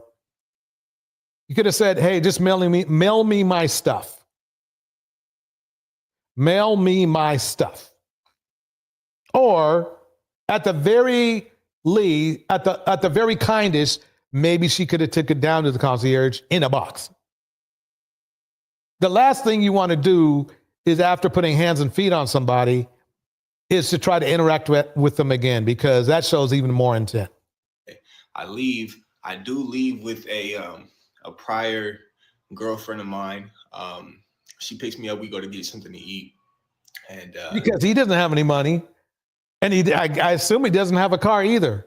So it sounds like to me, nah, this is crazy to me. You know, then Bree hears the conversation. I get back on the phone with her, I think, to schedule, like, if I'm gonna come back or go get my stuff tomorrow. She hears her voice. Now she's blowing my phone up, telling me I'm not shit, etc. I'll put some more screenshots up here. I hope that doesn't prove anything. Let's keep going. Video is not too long. I'm with this other girl, and we went to go get something to eat. And yeah, so I'm just over at this point. She calls me a few times, questions me. She says, who did I bring to her house, whatever the case may be. Mind you, I never brought her to the house. I had her parked down the street at another liquor store. Oh, wow, that's really nice. So he had one girl help him stalk her, and then leaving, because why would you park down the street at a liquor store? Why would you do that? Why not just either park or double park in front of the apartment? In front of the apartment. Yeah, that's interesting. we get through that. She says, like, I tell her if she wants to come see me tonight, we talk about it. She says, yes, we can talk. She says, yes, we can talk, but it was like back and forth. Okay, at this point, let's go back here.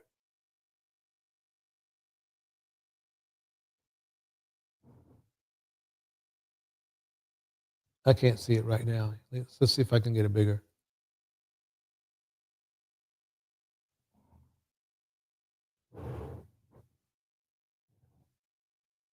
I can't even make out who that's from. It could be anybody.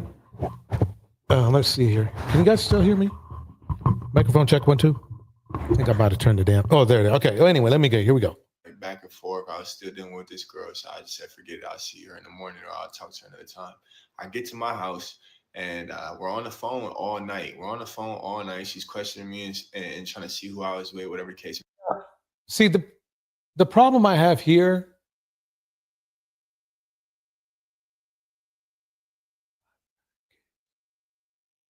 is we have no context on what he was talking about. We don't even know if this is her. I'm just lying. But throughout that time, and we get over that, and now she's telling me she want to have sex. She's telling me she want to have sex. She want me to get a hotel or to see her. Why would she have to get a hotel? She has her own place. I told you he was lying. I told you. She has her own place. Why would they get a hotel? What? Pathological liar. Remember, see, the thing is that about sociopaths is that, and some narcissistic families, is that they usually it takes longer. He's not very good at lying, because if you really pay attention to what he's saying, and wait just a couple more minutes, they usually say something that contradicts their prior statement. She's at her own. She just got off a flight, right? And she just landed, and she just went home. A couple of things he did collaborates what she said, but then he says that he's saying that she said she wanted to have sex with him. Let's go to a hotel. But why? She has her whole apartment. Why would you do that? And also, he claims he's with a lady friend already the next morning. The math ain't mathing. The math is not mathing. It is not mathing.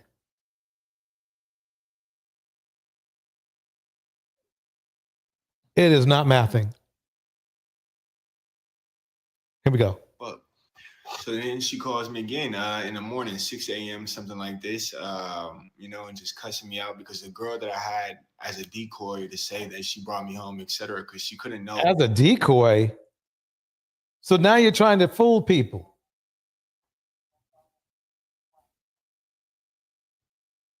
Who really brought me home? It was a girl that I dealt with for a while in the past. So I was lying, told her some other girl had to cover for me. The girl ended up snitching and saying that he's asking me to cover for him, etc. So she's mad. She's calling me all types of names, wishing death on my family, wishing death on me. And listen, that right there is uncalled for, but I understand why she was upset. Right? Have her on the Well, is it? And notice how he hasn't even spoken about, oh yeah, I'm so sorry for beating her up. But that's enough of him for tonight. That's enough of him. But this is part one. There's going to be a part two, but I might just make a video about it. But yeah, that's the guy who beat the lawyer up. And that's how. Then notice how he really did it. I will admit this, is he did a really good job not talking about his side of this, what he did to her. But they do that a lot. So anyway, let's see what else we got here.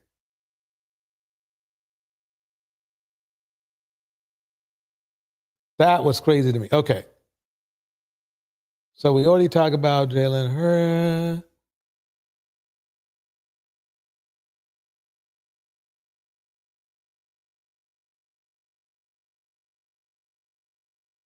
Yeah, okay.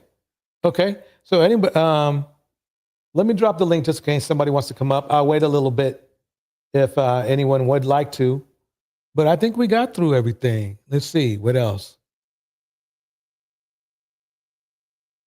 We might as well go over Shannon real quick.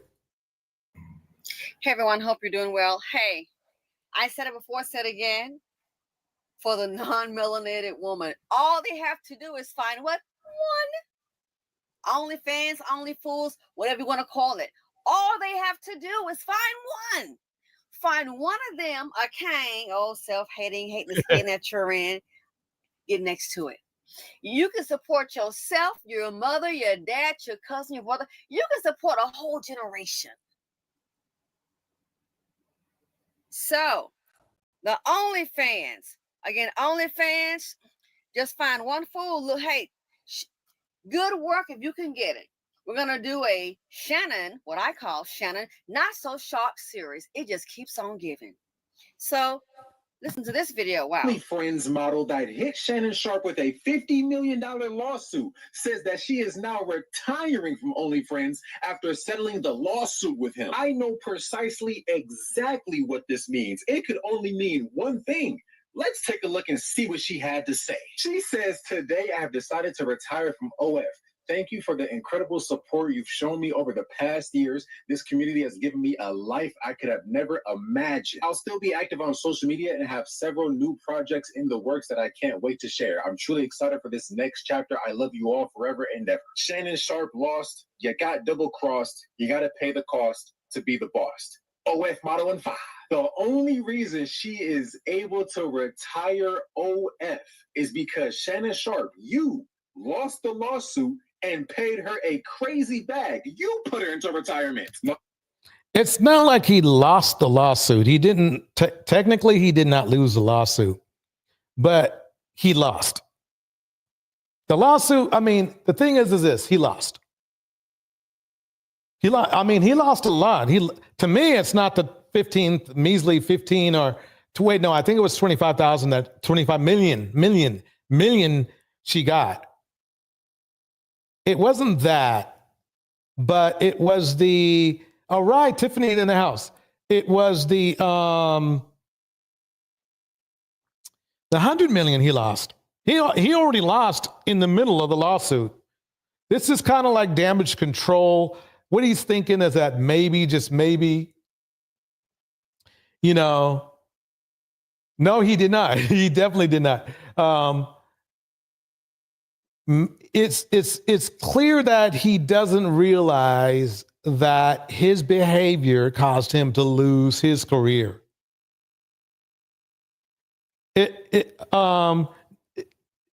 Bridget, it was initially for 50 million, but I believe they settled for around half that.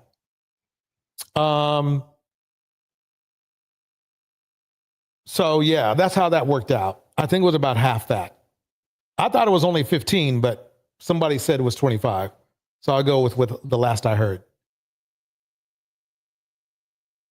Yeah. Tiffany, I think ESPN ain't going to call him back. There's plenty. I mean, he doesn't have he does not have the best situation. In fact, I think another person is coming out. I think he's got another accuser. Wow. I don't lie. If this was me, I would not be able to sleep at night. He said it. I totally concur. I keep telling you, ladies, all they need to do is find one. And the word on the street is that Tony Busby is flexing a new jet. Remember Shannon was saying, Tony Busby, and how Tony Busby finds, I guess, celebrity black men and brings them down. No. He can't bring you down unless you're playing clown. Bars. Tony Busby. Old girl recorded you. If she was so into you, she wouldn't want to hurt you. You were a mark from the start. Let's be clear. You, as they always are, were a mark from the start, in my opinion. Boy, bye. Looking like you're old enough to be her daddy. Uncle Cletus or something. Ghost breaks it down. First Bridget goes, Tiffany goes, well, he still have a job at HBN? I don't know. And then Bridget goes, oh, okay, a measly 25 million. Yeah, yes, just some pocket change, And then Ghost goes, Shannon Sharpe, creating generational health for the flat booty baby faced young girls. Yep, that's what he did. I mean, and the thing is this, nobody was going for his story about, oh yeah, she fooled me or this or that. Dude, come on. Yeah, so he retired that girl off OnlyFans. Somebody. Just a different complexion. Come on here. Did you catch the part where she said it has given her a life that she never would have imagined? With a $50 million lawsuit, says that she is now retiring from OnlyFans after settling the lawsuit with him. I know precisely exactly what this means. It could only mean one thing. Let's take a look and see what she had to say. She says, today I have decided to retire from OF. Thank you for the incredible support you've shown me over the past years. This community has given me a life I could have never imagined. No, Shannon gave you a life that you could never imagine. Okay. OnlyFans, only fools. It's given her a life she could have never imagined. 19 and can finesse the so-called king. Yeah. Right. That's the embarrassing part right there. Is that, I mean, let's face it. Some other personalities you can say, well, they weren't really, saying they were a role model, anything like that. No, they were calling him Unk. Unk, okay, is a description of a role model because in our community, Miss Alto in the house, in our community, being called Unk means uncle. Uncle means like you are the knowledge holder in the community. That's what Unk means. Just like they gave Kitten Heels that name, not Saint Kevin. That was just one person who said that. Saint Kevin. No, they called him Godfather. Same thing. Unk, Godfather, and they're really the same thing. So basically what he wanted to do was be the new Red Pill King, in my opinion. He did. He was competing with Cam, who was going to be the Red Pill King, because they both had a nefarious past as it pertains to women. And that really builds up rep in the red pill spaces, is being abusive to women. They love men with that kind of past. Oh my gosh. Wow. Talk about a pension. Ho, ho, ho. OnlyFans. So, yeah, and there's a big problem, too, because Jay-Z, he's getting to the point where his reputation is being torpedoed, rightfully so, as well. But we'll talk about that later, maybe tomorrow. But basically, let's put it this way. They've been slaying it. He slanged a little bit too much back in the day, and people are coming out of the woodwork as far as Jay-Z is concerned. Wow. And don't forget, initially when the video dropped, they be loving them young girls, literally out of high school, if that, sometimes middle school. he offered her out the gate, y'all, $10 million. That figure right then and there lets you know he's scared and want to get it over with. That's what I think. You think he would have offered that kind of money if, well, first of all, it wouldn't be a woman from his community. But you think so? At the gate, $10 million. I told you winter was coming, fellas. Y'all talk that smack about women. Winter's coming. Winter's coming. You're hitting the wall. You're hitting the wall. What appears to me that Shannon has hit that financial wall Winter is coming for him. He's not a spring chicken. So I think we've gotten the winter targets incorrect. If winter is coming as abusing women, then that's a strong argument. But if winter is coming as far as women having a hard time because of regular life, no, Black men, winter is here. I don't know, it's 102 outside, but basically, let's face it, it's getting cold. Put on your jacket. You chose Uncle. You chose Jay-Z. You chose Diddy. You chose these people. You chose Cam. You chose Kevin. You chose them to be your leaders. And look what it got them. All of them. Cam was saying that he was running. I mean, I won't say he was running out of money, but he was saying that, alluding to that fact. You see what happened to old Shannon, not so sharp. You see what's going on with Diddy. Oh, okay. Interesting. Okay. Let me bring to the stage Chaotic Truth. See what he has to say. Can you hear me? Yeah, sure can. Yeah. I haven't panel hopped in a long time, and I saw that you were live, and I saw your title, Modern Men Are Lonely. Yes. While they hate successful Black women and men. Dude, this country, and salute to you, by the way, and thank you so much for bringing me on the panel. Man, this country is going through, and mind you, I literally just saw the title, so if I'm a little off, please forgive me, but this country is going through an epidemic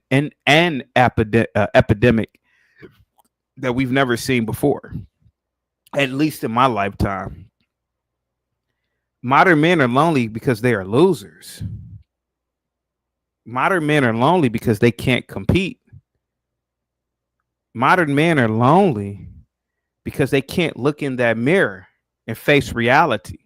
It's hard, man. It's hard admitting you lost. It's hard admitting you're ugly. It's hard admitting I don't have the best body. I'm not the best in shape. For the first time, man, we are seeing the planet in real time with social media. Hey, man, I could go to Google Maps and I could pinpoint a grain of sand or a blade of grass anywhere on the planet at this point. You never had that before. So now you're not just competing locally. Back in the day, you could compete locally as a man. But now you have to compete on a larger scale, and the women around you are looking at the world on a larger scale. They're looking at other men in other places in the country and around the planet that they have access to.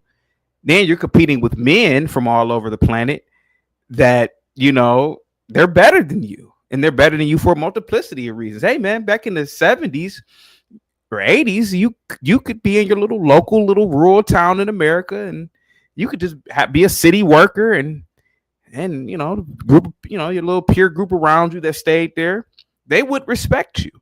But unfortunately, and I'm not knocking the 9-to-5er or the worker, but now you got to do more than just be a city worker. You have to do more than just be a layman. You have to do more than just be a blue collar guy now, because unfortunately, and I'm not knocking them, a lot of women are looking at Andrew Tate type guys. A lot of women are, even though that they may not be able to get these types of guys, but that's what even the fat women are looking at. The ugly women are looking at now. So Andrew, it's hard. Tate, I'm not saying that Andrew Tate is somebody that you to aspire to be, but unfortunately, from what I've seen, man, a lot of people who are influencers now, they are what most people want to be and want to be with.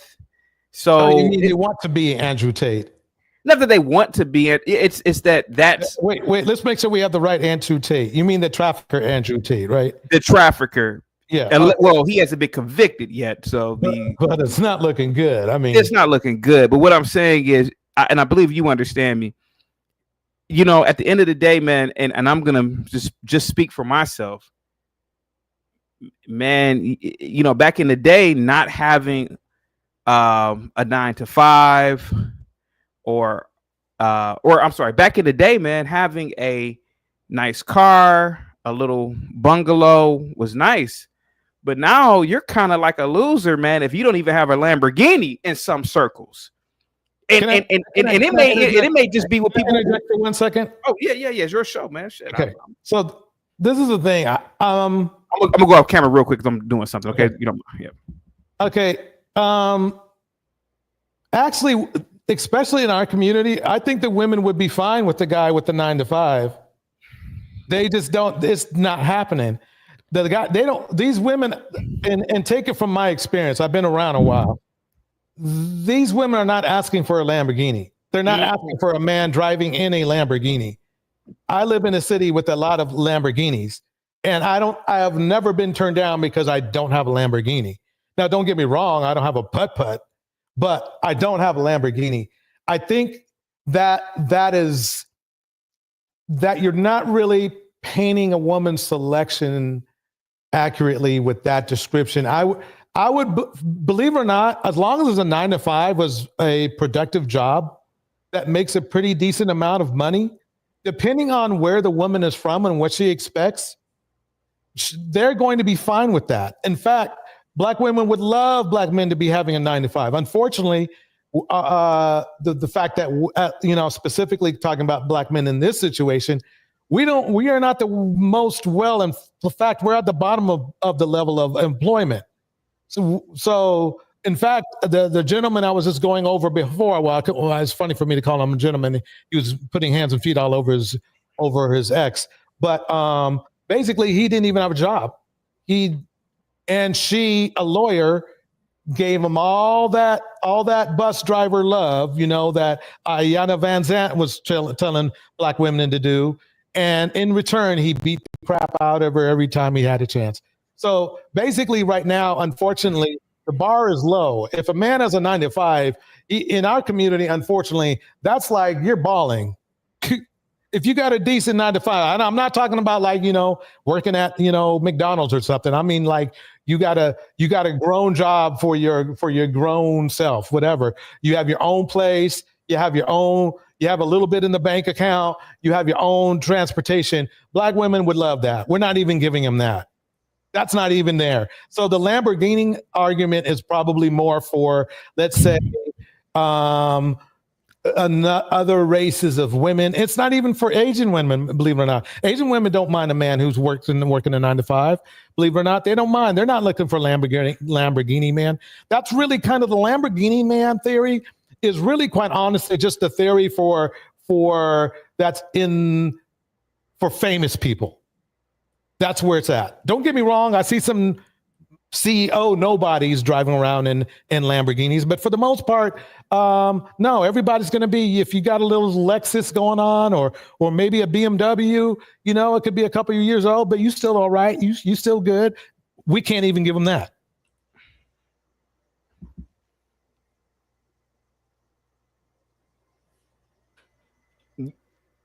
You want to be respond? Go ahead. Oh, I mean, you know, like I said before, man, you know, you could definitely be right and I could be wrong.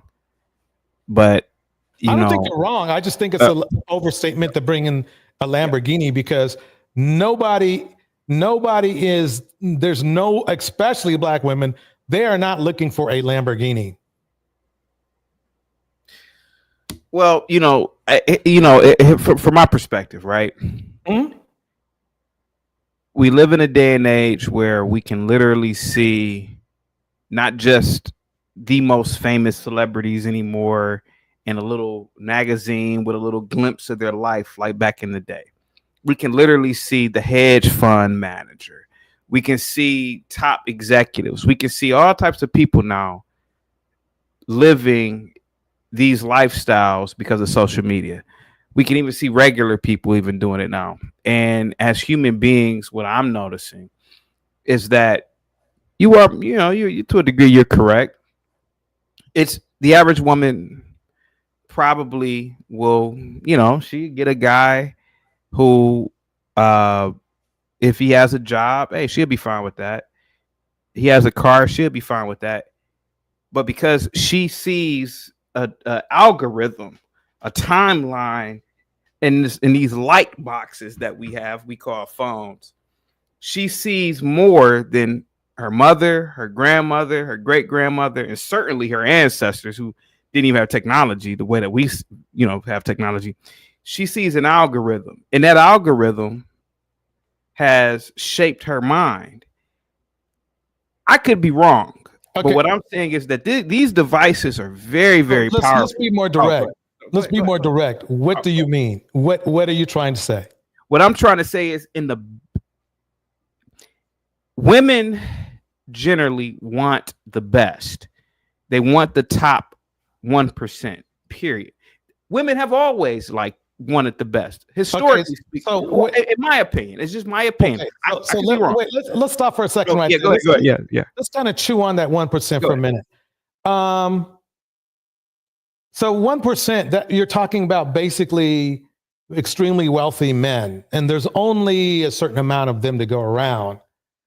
And it seems to me that women of all races have found what it appears that you're calling booby prizes or men that are not 1%, and they appear to be very happy with them, from what I've seen over the last 50 years. So I understand what you're saying. You're saying that there's a lot of women out there that will only attempt to date or find 1%ers, but that's such a small number of women that it's about the same. It's probably at best a double the amount of 1%ers we have. I'm not sure where you're getting this information from, but most women are not expecting to marry a millionaire or a billionaire, especially in the Black community. There might be some that do, but that's because we're only seeing it on TV. And then those women that we do see, like, for example, let's look at Klay. Well, Klay is dating another woman who is a millionaire. So they're both fine. So that already, and if you've noticed, stars usually date stars. That's one basic thing that I've noticed. But as far as the 1%er theory, no, I don't believe women are out there looking to find a millionaire. Shoot, they'd be happy with a $100,000 heir at this point. So I think, quite honestly, that I would have to say starkly is not accurate, because I do believe there is a culture of women that do that. For example, the lady that well, she's really a girl, but the girl that Shannon Sharpe was dealing with, she'll go after millionaires because she feels she has the stuff to do that. And obviously, I assume she did, because she got say.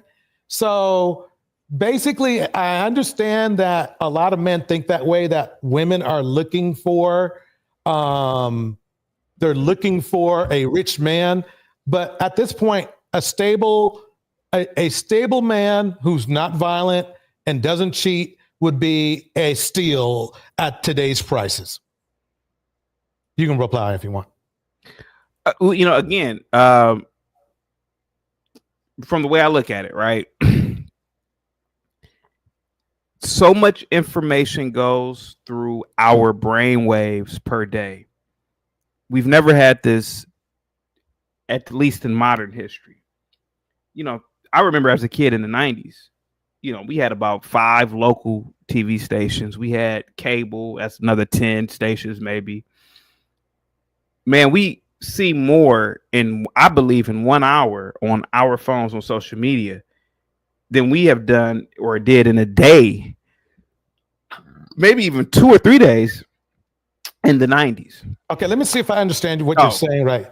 Are you saying that there's more candy to be seen because of the phone system, because of technology, and that's your argument is that you're basically stating that since women can see more wealth and men with wealth, that they expect to be able to get some of that wealth or men like women, that? women by nature are. You are, yes, right. That's what I'm saying. Women are hypergamous by nature.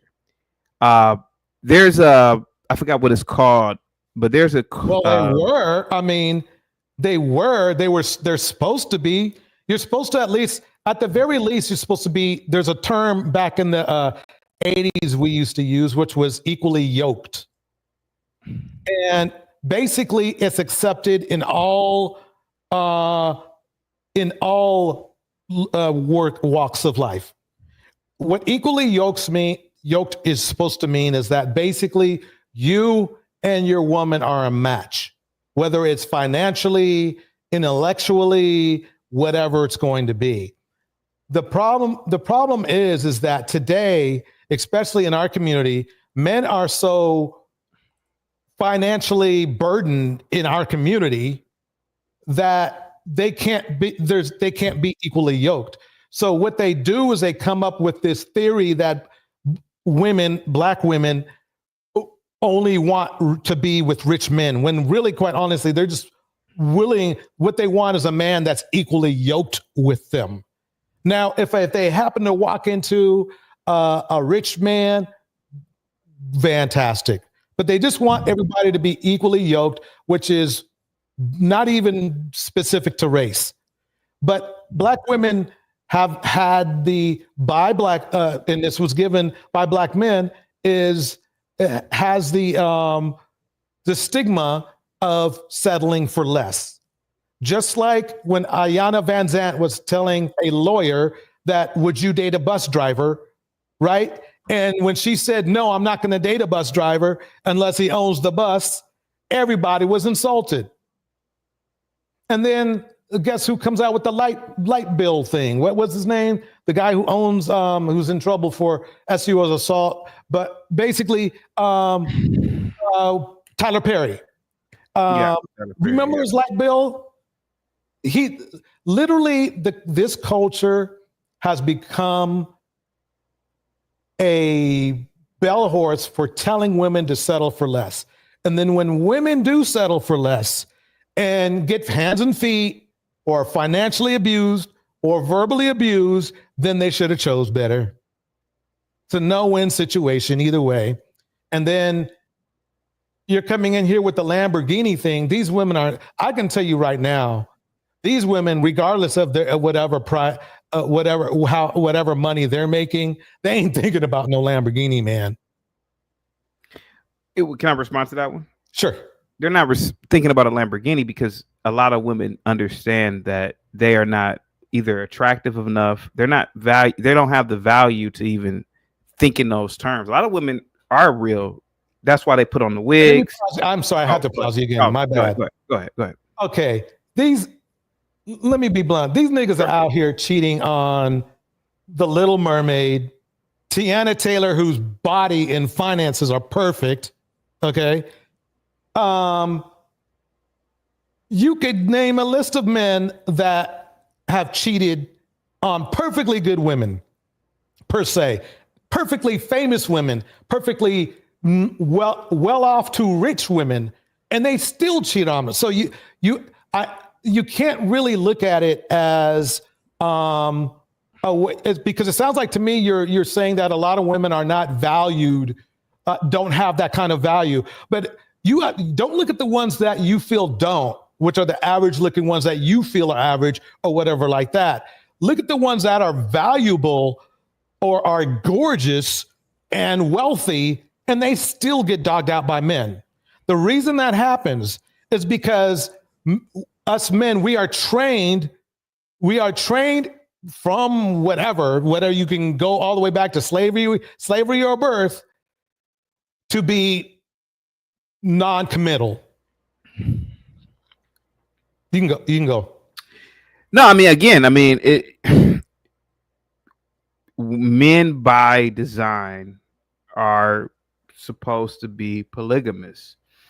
It's only if a man chooses to be monogamous is where a man really is practicing an arbitrary sense of self-control. However, if you are a high value man and that 1%, it's your divine duty to sleep with as many women as possible, in my opinion, right? In my opinion. So yes, those women, you know, let's say, you know, they may get cheated on to a degree. It's not my thing. I'm not in that percentile at all. But what I'm saying is that what is going on in society is one of the greatest paradigm shifts in human history. You are a loser if you don't have a Ferrari. You are a loser if you don't have a Lamborghini as a man. And a lot of men are starting to think like this. That's why you get a lot of going back to what I was originally saying. This is where you're getting a lot of incels from. You're getting a lot of guys who are staying on the computers all day. They're not going out in the world because it's at the end of the day, a lot of guys know you need more than just a 9 to 5. You need more than just a little Honda. I didn't make the rules. I wish it wasn't like this, but I believe that these losers should be rename a group of men and just say these men are bowing out of society, which they should do. They should go monk mode. Okay, can I ask you a question?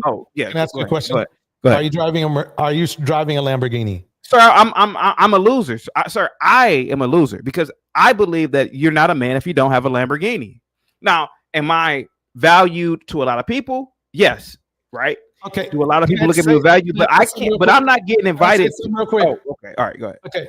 There are a lot in that case. That's me. That's what I think. That's just what I think. Lamborghini. This is why your Lamborghini theory doesn't work with me because there are like billionaires who don't have Lamborghini. There's millionaires who don't have Lamborghini. There are people who just don't. They're not into Lamborghinis. Now I know you're probably using Lamborghini as a signification of some sort, but the bottom line is this: is that the majority of people know a man is not a loser for not having a Lamborghini type life. That is, believe it or not, there have been men who have been miserable and hung themselves who've had a Lamborghini per se, of the Lamborghini life you are referring to. In fact, a very good actor, he played the Joker one time, forgot his name. He had his whole life ahead of him, but he thought he was a loser. It's not the fact that whether you're measuring a person whether they're a loser or not, it's how that person thinks about themselves. Is that person, if you think you're a loser, then you're going to live a loser's life. And unfortunately, you might take some people with you depending on your propensity for violence, because when you're a loser, you're unhappy. When you're unhappy, that means you get angry. When you get angry, if you might not have any, as Cynthia G would put it, no self-control, but she has a better impulse control. That is it. That is the word. And when you don't have any impulse control, you know what you do? You literally make your own race the highest in deletions. And that's what a lot of men are doing, what's going on with, what's going on in life right now. This is the problem that the message, I understand what you're saying, but I think it's already a bad situation right now in our communities. Black women are 4 times more likely to pass away because of their romantic other, and it's 99% of the time a man of color. So we don't want to make these men, if they feel that way. And it's funny coming from me because I mean, usually it's funny coming from me. But anyway, we don't want to make these men feel any worse than they do right now, because we're putting women's lives at risk. Because these men are going to say, oh, I should have had that Lamborghini or whatever, like you said, or that Lamborghini life. And they're going to get upset and angry and take it out on somebody. And unfortunately, it's going to be the women in proximity. And that's the issue we have right now. So I do understand what you're saying, is that there are people who think that if they don't have a Lamborghini, they're losers. But quite honestly, at this point in time, shit, hey, you're a winner if you have a car that runs, is fairly up to date, and you're living a stable, happy life, quite honestly.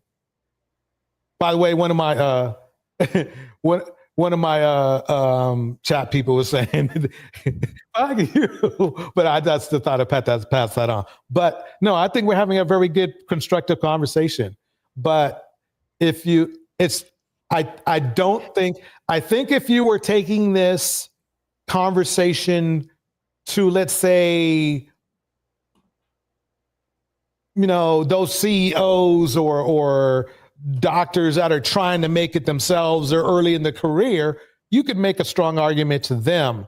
But to the remaining portions of the world, shout out to Strum, shout out to Mackie, they're not looking for that anymore. It's like when I go fishing, I would love to hook into some 20 inchers, a whole limit of 20-inch, brown trout straight out of the beautiful river. But I know I'm not going to get that. I know I'm going to get probably some stock trout, a couple 15s, maybe an 18 on a good day, right? And I'm going to be happy as hell. I'm having the time of my life. And I say that to say that that's where Black women are right now. They're looking at men that just have 70K and above, which to a lot of men, and I agree with in this context, is like having a Lamborghini. To them, that's like having a Lamborghini, because the average, as St. Samuel said, the average man makes 48K or something, like average Black man, 48K average. So, and if that average includes a lot of millionaires and billionaires, wow, we're happy if we're getting 40. And bottom line, that's just not going to make it. Black women make that much easily. Now, they have to. And the thing is this, the next thing was like, then you say, well, Black women, no, that's actually, I'm done. Go ahead. No, I think it's a great conversation, man. Your opinion, again, you could be right. I could be wrong. I just am speaking from the perspective of what I believe, right? And I just really feel as though we live in a hyper-capitalistic society, and what are the best toys, and the best toys are Lamborghinis, Ferraris. And what social media is doing is you just can't have a boat anymore. You need a yacht. And I understand the laws of percentages, trust me, man, but the reason why you have a lot of loser men is because a lot of guys are coming into awareness. In my belief, they're coming into awareness. And this is why I say, again, it's just safe that a lot of men just bow out of society. I'm a strong. Now that I agree with. Yeah, I agree with. They definitely bow out. Let me say this real quick. Corsia brings this up. Yeah. By the way, this woman is, I believe she says, a former sprinter. She's gorgeous, and she says this: last guy I dated had a Honda. I am in the 6-figure club. I don't give a darn what he drove as long as it is clean and runs. Okay, so that I have to go by facts. I'm going by facts because not only have I heard this from her, but I've heard it from other women. And I just actually showed evidence today and in my last live stream where we were showing women that were settling for a lot less than average. Okay.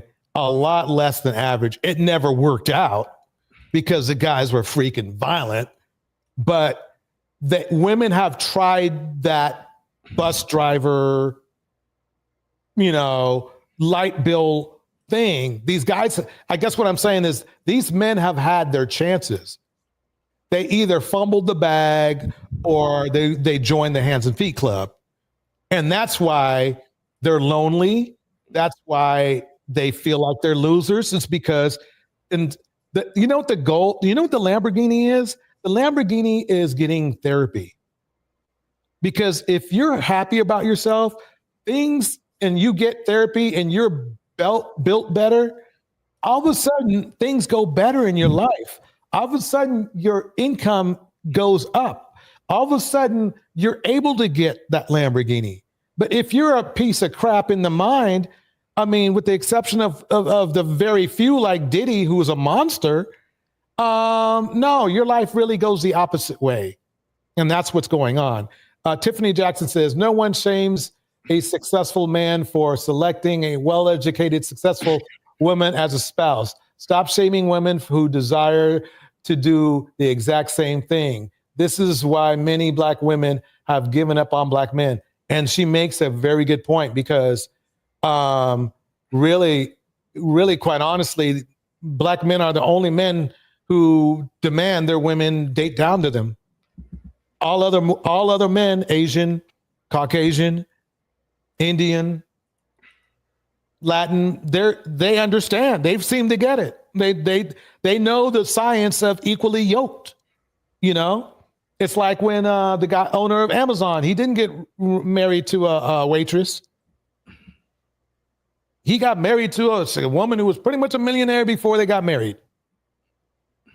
That's equally yoked. The key thing I would, the only little bit I could say that you should take away from the conversation we have today is at least it's not really to call men in general losers, even though you're not going to get too much pushback on that from me about that.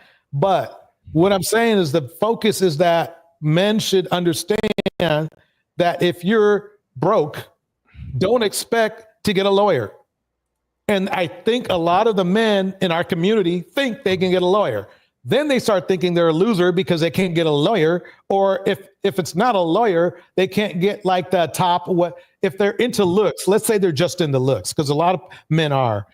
If they're into looks, then all of a sudden they're like thinking they should get Meg Thee Stallion.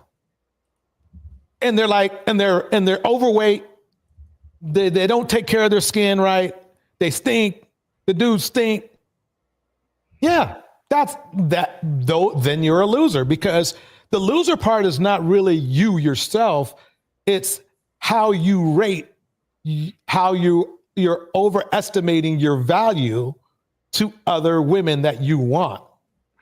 Because really, quite honestly, you can be making 50, really, quite honestly, you got to make about 50, depending where you live, you got to make at least around 50K to be at least fine.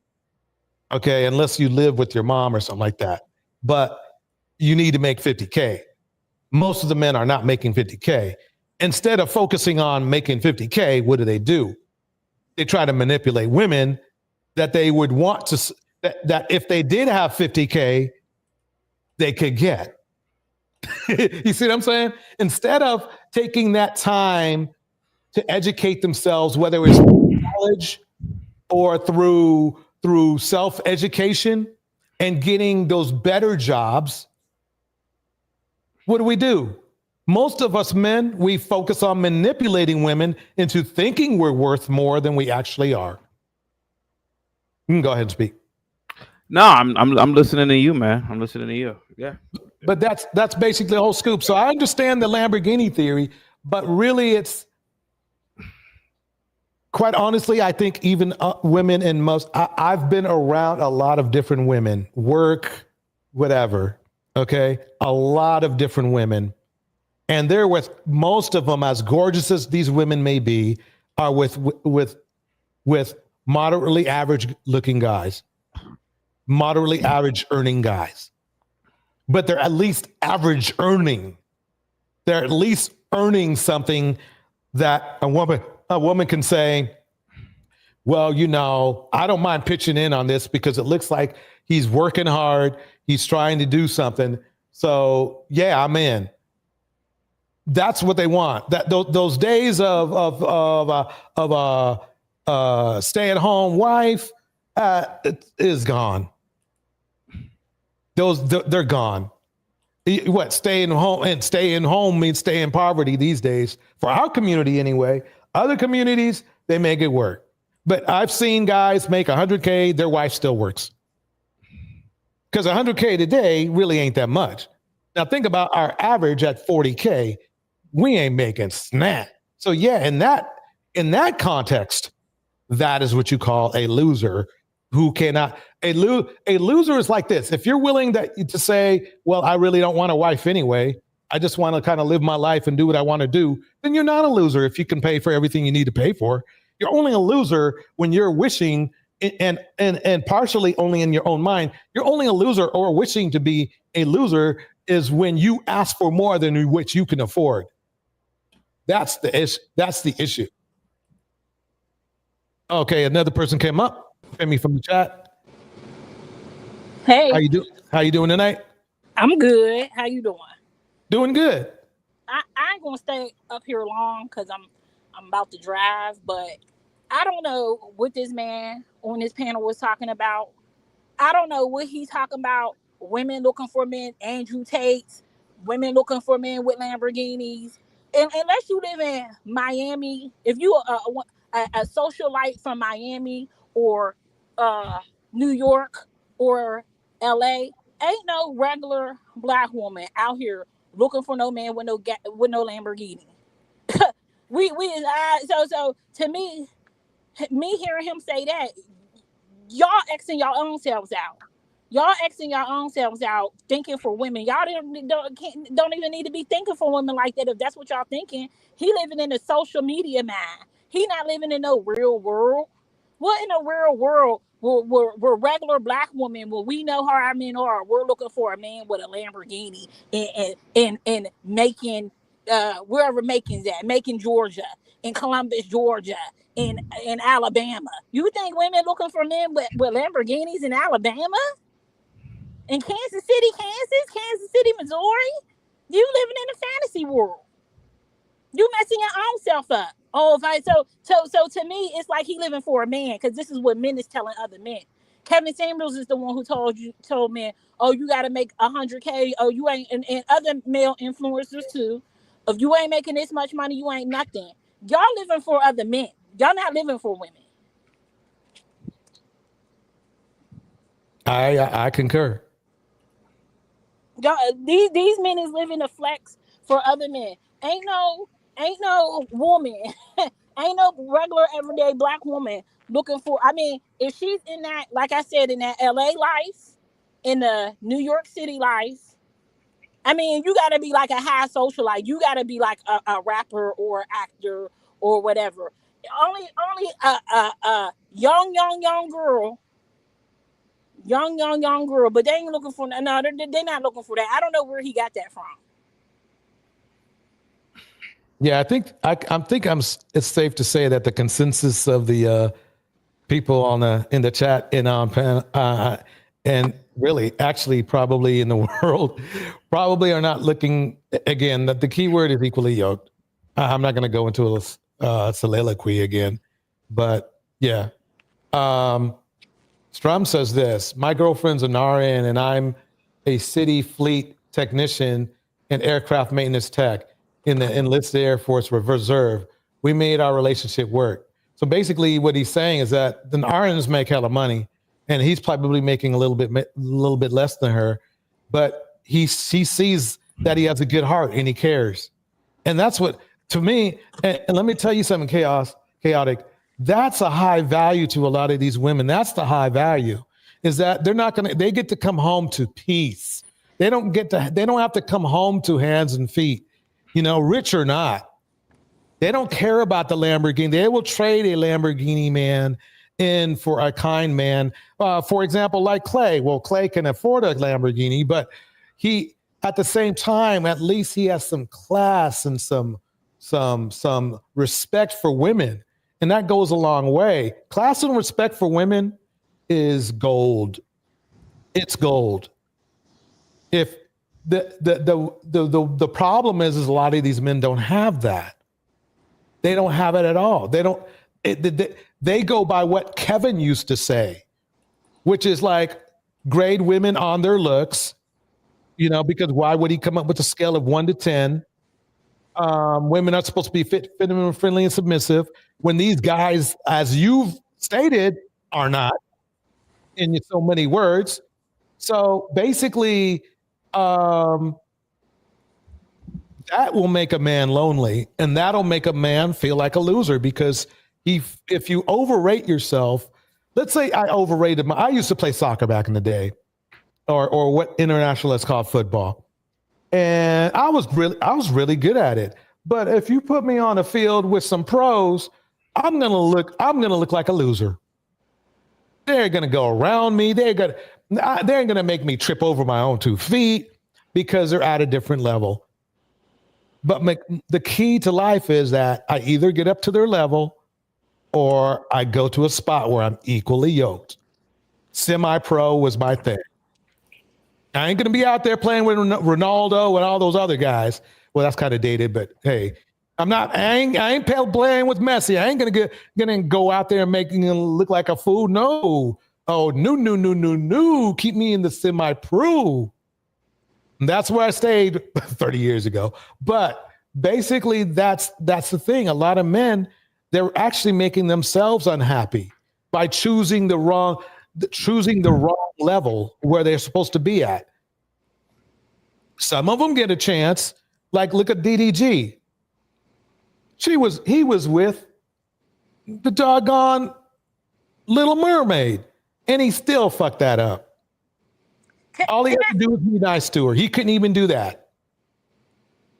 Can I say something about this super chat? Then I'm gonna drop down because I gotta drive. I don't want to drive and be on here.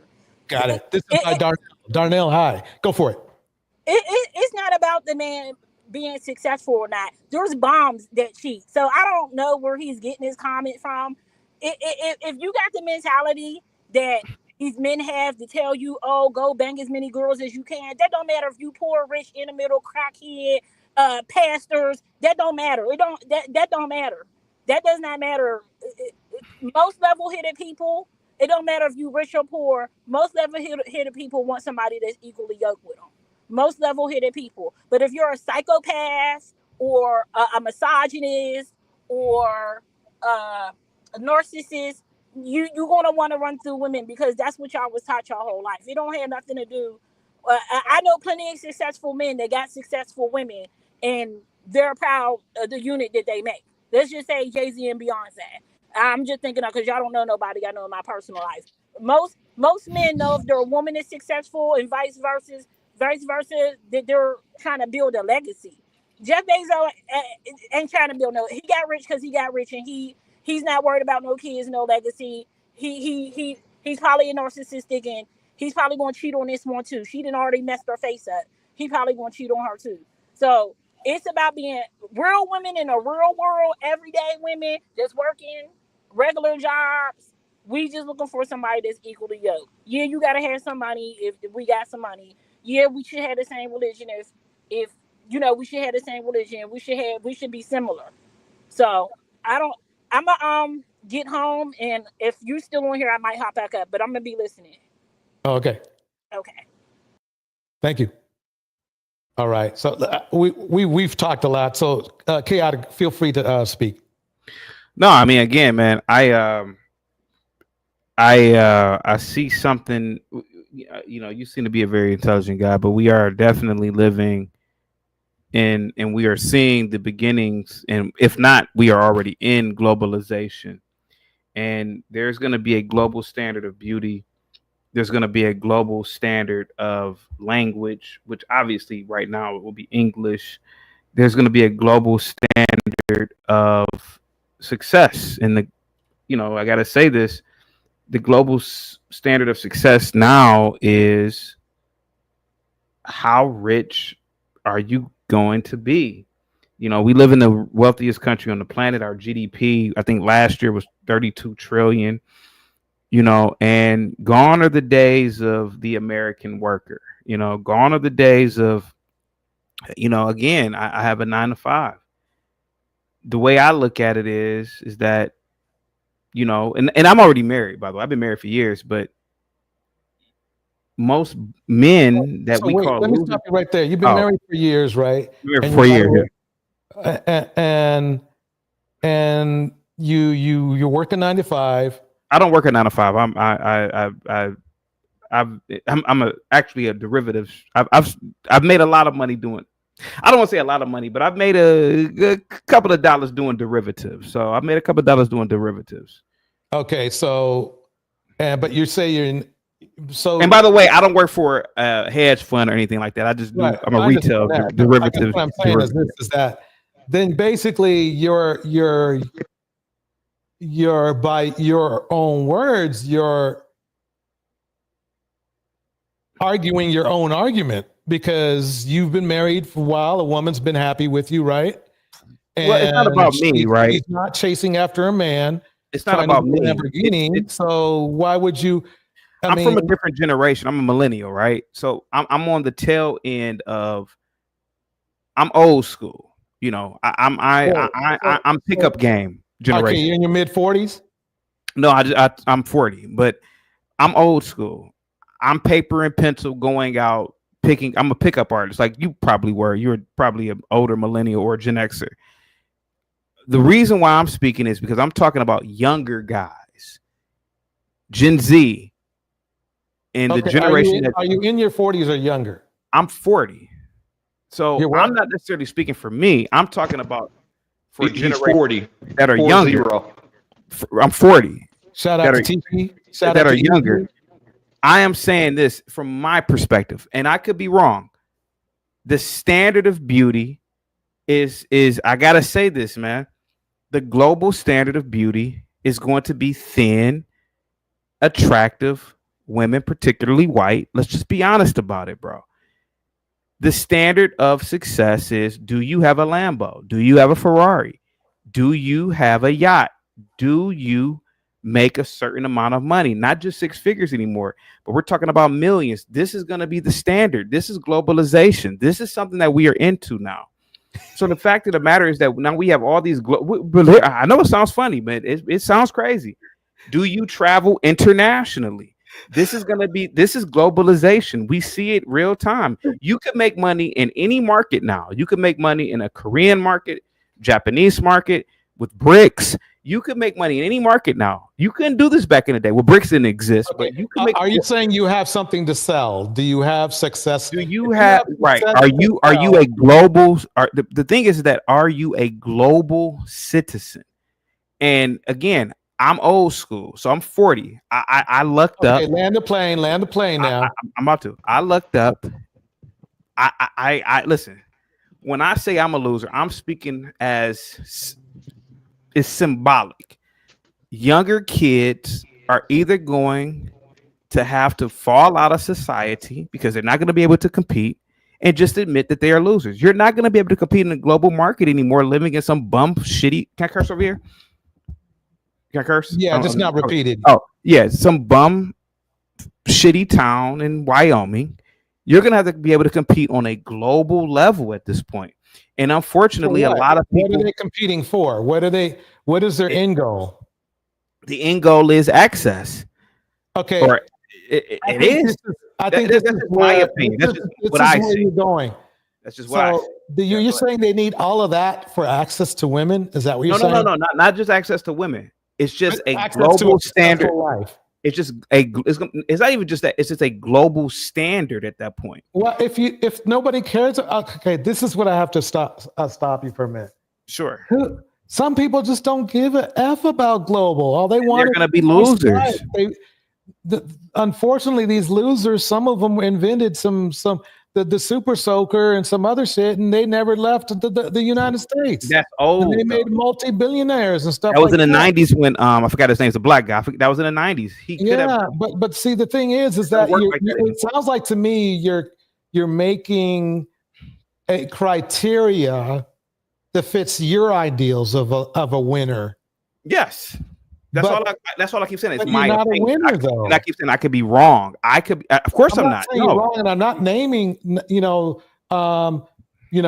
calling, but you're not a winner. I'm not. I literally said I was a loser. Yes. But you're a winner. You are a winner if you're happy with your wife. I love and my you're wife. happy with, and you wake up in the day and you have something positive that you want to do. That's enough, right? Then I just argued your argument with your own argument. So basically, all they need to do is be like you then, right? No, I don't want anybody to be like me. No, absolutely not. But basically, a lot of people would be. I want people to be like Andrew, nobody is going to be putting up. See, it sounds like you think that everybody be like Leonardo DiCaprio, be like Andrew Tate, be like billionaires, be like a Grant Cardone. Miserable. I don't want to be like I believe. That's what I believe. Okay, I do understand that you believe that, but let me break down why that's. These guys are miserable. Even Leonardo DiCaprio, who exchanges his women, every time they're 25, they turn 25, he gets another one. You have to understand, that's the shallow life. They're living the shallow life. Look what it did to Tate. He is the shallow life, but he literally has to either scam somebody or grape somebody to make himself feel whole. He literally needs to commit crimes to make himself feel okay. If anything, that's the reverse. That's what I wanted to ask. Like, who would want to be like? Why would you want to be like Andrew Tate? I'm just curious. Yeah, that's a good question Darnell is asking you. Please explain why you feel people should want to be like Andrew Tate. Not me, but Andrew Tate represents. You brought him up. Andrew Tate represents a global citizen. He's a world traveler. He has women. He has access. He has influence. That's going to be the global standard. It's not about working at a 9 to 5. Well, I'm just answering your question. I could be wrong. I'm just answering you. Let me finish. Global standard is a pedophile. Okay. I like that. Go ahead. I'm just answering you. Go ahead. He has influence. He has a lot of women. Right now, currently, he is at alpha status. Whether we like it or not, he's at alpha.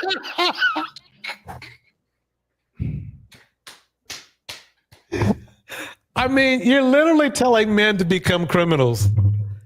You really? Come on, think about it. Yeah, I just got to be honest with you. With the, I used to like Andrew Tate myself, man, up until all this stuff of his I'll be honest with you, Andrew Tate is just the dumbest MFer on the planet. I'm sorry. If I had kids, I would not want any of my sons. I don't have any kids, but if I did, I wouldn't want any of them looking up to Andrew Tate. I'd be like, son, this is an example of what not to do. He really doesn't provide any value. He's a con artist.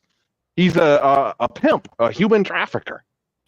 So why would you encourage younger men to, look up to Andrew Tate like a role model?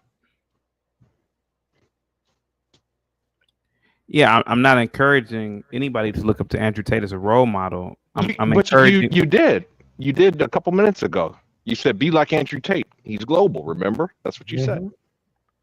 Andrew Tate has influence. Andrew Tate has wealth. He has women. He's a polygamist. He has wealth. What I am saying is that Andrew Tate, I don't know anything about the allegations, but he is a global citizen. We are going through a paradigm shift in globalism. A lot of the reasons why men are losers now is because their brains are local. They're thinking about Miss Piggy who lives next door when they should be thinking about the hot, thin Sudanese woman or the beautiful Scandinavian woman in Europe. You mean like the Passport Bros? Sure. I'm not even a big fan of the Passport Bros, but the Passport Bros, in my opinion, they represent the opening of the door of the new paradigm shift of globalism. it just is what it is, pal. If you sit back and think about it, somebody like let's take a Passport Bro for example. Can I just finish real quick? Yeah. If you sit back and think about it, look at the high divorce rates in America. Trust me, I know because I have a lot of friends who have gotten divorced. I have a lot of friends who are on child support. I have a lot of friends who are in and out of court with women. They're good guys. But what I'm saying is that why deal? Well, you think they're good guys. Why deal with these women? It's not me. Why deal with these women when I can go overseas and get somebody else, a more docile or a more feminine or a woman like that? That's globalism. Those guys are paying for those women. That's what Well, you pay for That's what I was dates. just getting ready to say. You pay for dates with women. But you're paying but for women here's- in America. That's local. So what But I'm saying here's is the that I'm not trying to convince anybody anything. I'm just telling you what I see. But okay, go. Okay. I was just gonna say real quick, you know, and I apologize for cutting you off. I just wanted to say though, you know, those men, the passport bros, they're going 9 out of 10 of them. They're not going for wives. They're going for pros. I mean, we're talking women that literally sleep with dudes for money. Not that's how they make their living. So they probably have a boyfriend, I would say, every week, you know, because they get, you know, they provide, let's call it the girlfriend experience. You're literally, I mean, so how are those the type of women? I mean, I can understand if, hey, you know what, I'm looking for a more traditional woman and stuff like that, but let's just be honest here. The passport bros really aren't going down there for traditional women. If they were, then they would be going to, like, say, the small rural villages, not the red light districts. You know? Exactly. Well, did you want me to answer or? Yeah, go ahead. Well, let me Well, stack women. first. Well, by nature, Let me stack first, and then you can go. Sure. Yeah, they're going there for they're going there for the prostitution. Let's just get it out. That's and we've heard it. Both Darnell and I have heard it directly from the passport bros. That is like 95% of why they go. If they knew they were going there just to look for a wife and that's it, nobody would go. So the hot Sudanese wife, they're not looking for a hot Sudanese wife. Yeah, that's true. I mean, like, and I'll be honest with you, and you know, as a black man, I hate to admit this, but you know, when it comes to being global, as you say, I think black women got us beat, you know, in spades here. You know, and the reason I'm saying that is, like, when you look at travel channels, right? You go to black women that are traveling, and you see their channels. I mean, you're talking. They're immersing themselves in the culture. They're going to the restaurants. They're showing you where to eat.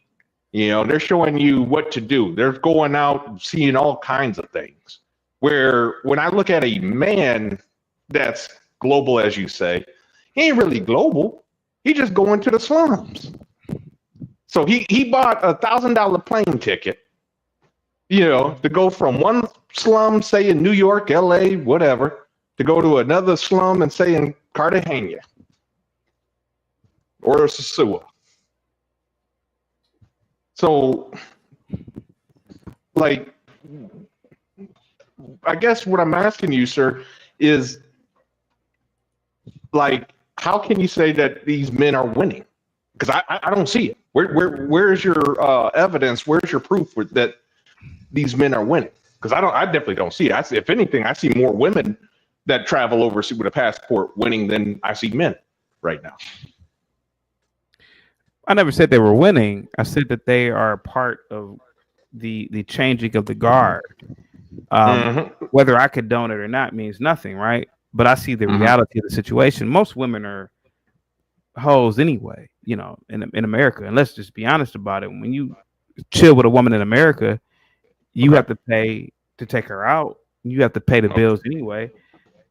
I guess what these passport guys are realizing is, why not use my American dollar to do whatever I want to do with it? Now, I get what you're saying. I've made live streams about the difference between when women travel and men travel. Trust me, I know exactly what you're talking about. But I'm looking at it from the perspective of the man. Why do I got to deal with these American women, black, white, whatever, when I can go overseas and just pay for, you know, the UC, pay a couple of dollars and have at it? I mean, that's all what men want to do anyway. Well, Because there are a couple perks in the United States with paying a little bit more than a couple dollars. Number one, you don't come back with HIV.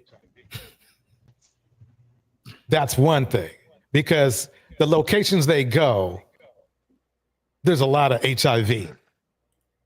You know, man, girls too, but you know, that's their business. They can do that. So there's a trade-off. And then so they go there, they save a couple of dollars, but they come back with something that they don't want, and it lasts them the remainder of their life. And that will cost them more dollars because even though they've made some great strides in concealing that stuff, it's still expensive to manage. So they can join the Diddy Club because if everybody doesn't know, Diddy has that HIV as well. So he's not a good manager of that. And so basically they're coming back home broke because there's also that situation. I think it's funny because we're bouncing around from men who have money to men who don't have money. The reason I brought up Passport Bros is most of them they fly there because they're too broke to really pay for anything. So basically they're so broke that even buying that $1,000 plane ticket and then bouncing around like they do is a better deal than trying to be a man per se here in the United States and having what everybody seems to say they want, which is what's that word? Not conventional, but traditional. That's the word, traditional life, when they themselves are nowhere near it. That's why they are called modern men. Modern men are actually losers because they are trying to do things they use manipulation instead of just being completely a good person. A good modern men, that's the deal. That's pretty much the deal. Let me let me kick some shout outs real quick. Cyber's in the house, Bridget's in the house, Fimmy's in the house, Strum's in the house. We have Tiffany in the house. Angela's in the house. Corsia's in the house. Okay. I just want to make sure I got it. But yeah, basically, I don't know. I understand what you're saying and where you're coming from. It just doesn't add up.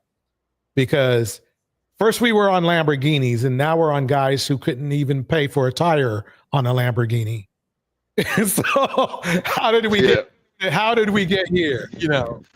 Yeah, I got to be honest. A Lamborghini does not make you a man. I mean, it's a toy, if any. Is all it is, an overpriced toy.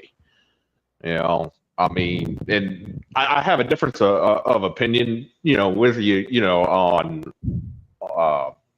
about what makes a man. Like I said, and forgive me for sounding red pill here, but women are a byproduct of men's success. So in other words, you don't become successful to get a woman. You see what I'm saying? You become successful to be the best version of yourself as possible. And women are attracted to you, through the fruits of your labor. Exactly. I mean, that's perfect. That's actually, it sounds, Darnell, thank you for going to my school. Anyways. No, but basically that's it. If you're a good person, believe it or not, and it sounds hokey, it sounds simpish, it sounds stupid, but if really, quite honestly, if you're a good person, a woman, attractive, whatever you deem as attractive is going to be attracted to you. But if you're a piece of crap, then you're going to have to compensate and buy yourself a Lamborghini. That's pretty much what is. That's why I do somewhat agree with your theory about, men are going to be like losers if they don't have a Lamborghini. Yeah, if you're a piece of shit, yeah. Yeah, you're going to have to go out there and get yourself a Lamborghini to compensate for being such a shitty person. But that's basically the whole thing. I have seen hippies who are just nice people. They don't care about money. They just want to go to the beach and chill, and they have no problem attracting women. They have no problem, but they're a good person. And what happens is that reputation starts to go around town because, of course, they don't want to go. They don't want to be global. They just want to be good around town. And all of a sudden, they're just good people. It's like, if a relationship ends with a woman, the woman's like, hey, look, we didn't work out, but he's one hell of a guy. But you're going from, I think you're coming from a location of that, what we used to call back in the day, that fake clique where everybody had to have something or appear to have something to attract. Pretty much. Wait a minute. I'm sorry. Go ahead. Pretty much what Kevin Samuels did, because Kevin Samuels really, until at the very end, did not have no money. He had no money. His wife was making 3 times as much as he did. So when he had a wife, which didn't last long at all, which is a testament that maybe he wasn't the right person for a relationship coach. What was the name of the of this gentleman on the panel again? What's your name, sir? I apologize, I forgot. My name is Chaotic Truth. Yeah. You said what truth? Chaotic Truth. Chaotic Truth. Okay. You said you're from the pickup artist community, right? Or no, I'm not. No. I said when I was younger, I'm from that generation of just going out and with the, when you were a kid, you used to go out with a little piece of paper and pencil or whatever. Yeah. Darnell, Darnell, he used to hang out with Anton and them. He might still, but I haven't been paying attention. But you followed when you were younger, though. You followed the pickup artist community, or it didn't exist. It didn't exist when I was a kid. I'm 40. Bro. I mean, I'm sorry, not kid. I apologize. I misspoke. Like a young adult. I didn't have to. I always had gift of gab. I didn't have to follow anybody when I was growing up. Oh, okay. I mean, I had to have gift of gab. I was short and ugly, so I had to have gift of gab. I was funny, so yeah. No, it was just what you had said. It kind of reminded me of a book I read many years ago, and I thought you might have been a what they call one of the peacocks. No. Okay, gotcha. Yeah, when you said about the Lambo, okay, I understand now. When you're talking about the Lambo and stuff like that, I was like, man, that sounds like peacocking. Yeah. Well, anyway, this was a really good chat. Unfortunately, I got some things I need to do. Good to meet you guys, man. Salute to you guys. Hey, it was a good conversation. Absolutely, man. Peace. Okay. So I hope everybody had a good time. I'm going to just go ahead and hit the beat. And then Darnell, thank you for coming up as well. We had a good conversation. I think it was a good conversation. Yeah, I thought that was excellent conversation. I don't I don't agree with the gentleman, but he did very well, I thought. Yeah, he was. I'm sorry, some of the things. Okay, yeah, be like Andrew. No, maybe not. No, I mean, yeah, that right there. I couldn't be like Andrew, nor could I encourage anyone. I mean, I understand what he was trying to say, because there was a time, I'll be honest, that I liked Andrew Tate. Yeah, I mean, Andrew Tate does give that impression of value and decadence. You know what I mean? But he ain't shit. At the end of the day, he ain't shit. Yeah, it's just paint. It kind of reminded me of a story, during the Cold War, when there's a Soviet defector that defected to the United States, and he told the American government, he's like, man, Soviet Union's nothing more than just paint. That's all it is. It's all paint on a rusted ship. So it looks good, it looks big, it looks scary, but at the end of the day, it's just all for show. And that's what I think Andrew Tate is. He just is basically all for show. He provides no value. Right. I mean, again, if you gotta come up with these crypto scams to scam your own people, I mean, the people you claim you're trying to help, I don't know what to say about that, really. Exactly. Let me go ahead and hit the beat. Here we go. This is by Ghost.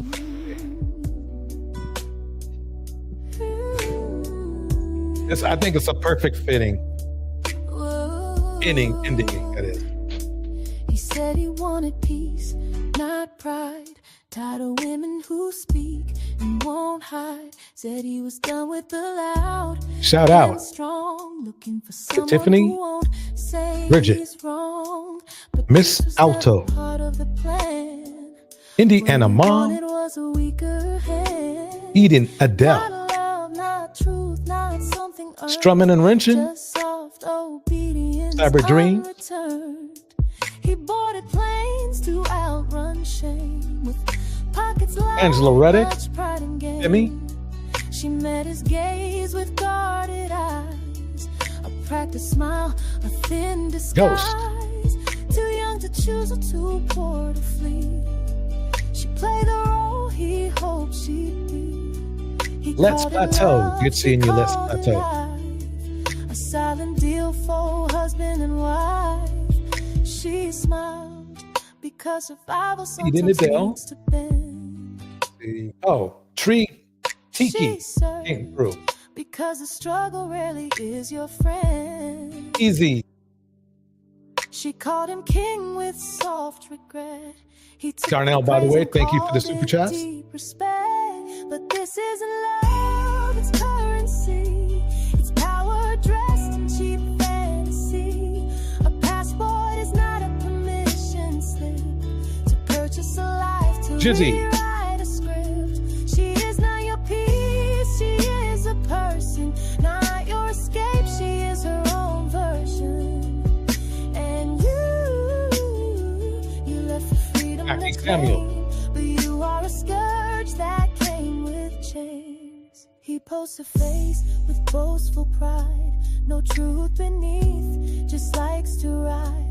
A real one at last, the caption claimed, but dignity can't be cheaply named. Real women live in every place where Emma eyes are Mills told was in the to house. see with grace, but he wasn't seeking Phoenix love or Soul. death, just made a purchase to destroy what's left. They always say American women don't know how to treat a man. But what they really mean is we don't know how to handle women who expect us to be grown. So they find girls who can't afford to disagree and call it peace. But this isn't love, it's currency. It's power dressed in cheap fantasy. A passport is not a permission slip to purchase a life, to rewrite a script. She is not your piece, she is a person, not your escape. She is her own version. And you left the freedom to claim, but you are a scourge that came with chains. And you went abroad, Jam right but there. you never grew up. Ladies and gentlemen, have a good evening.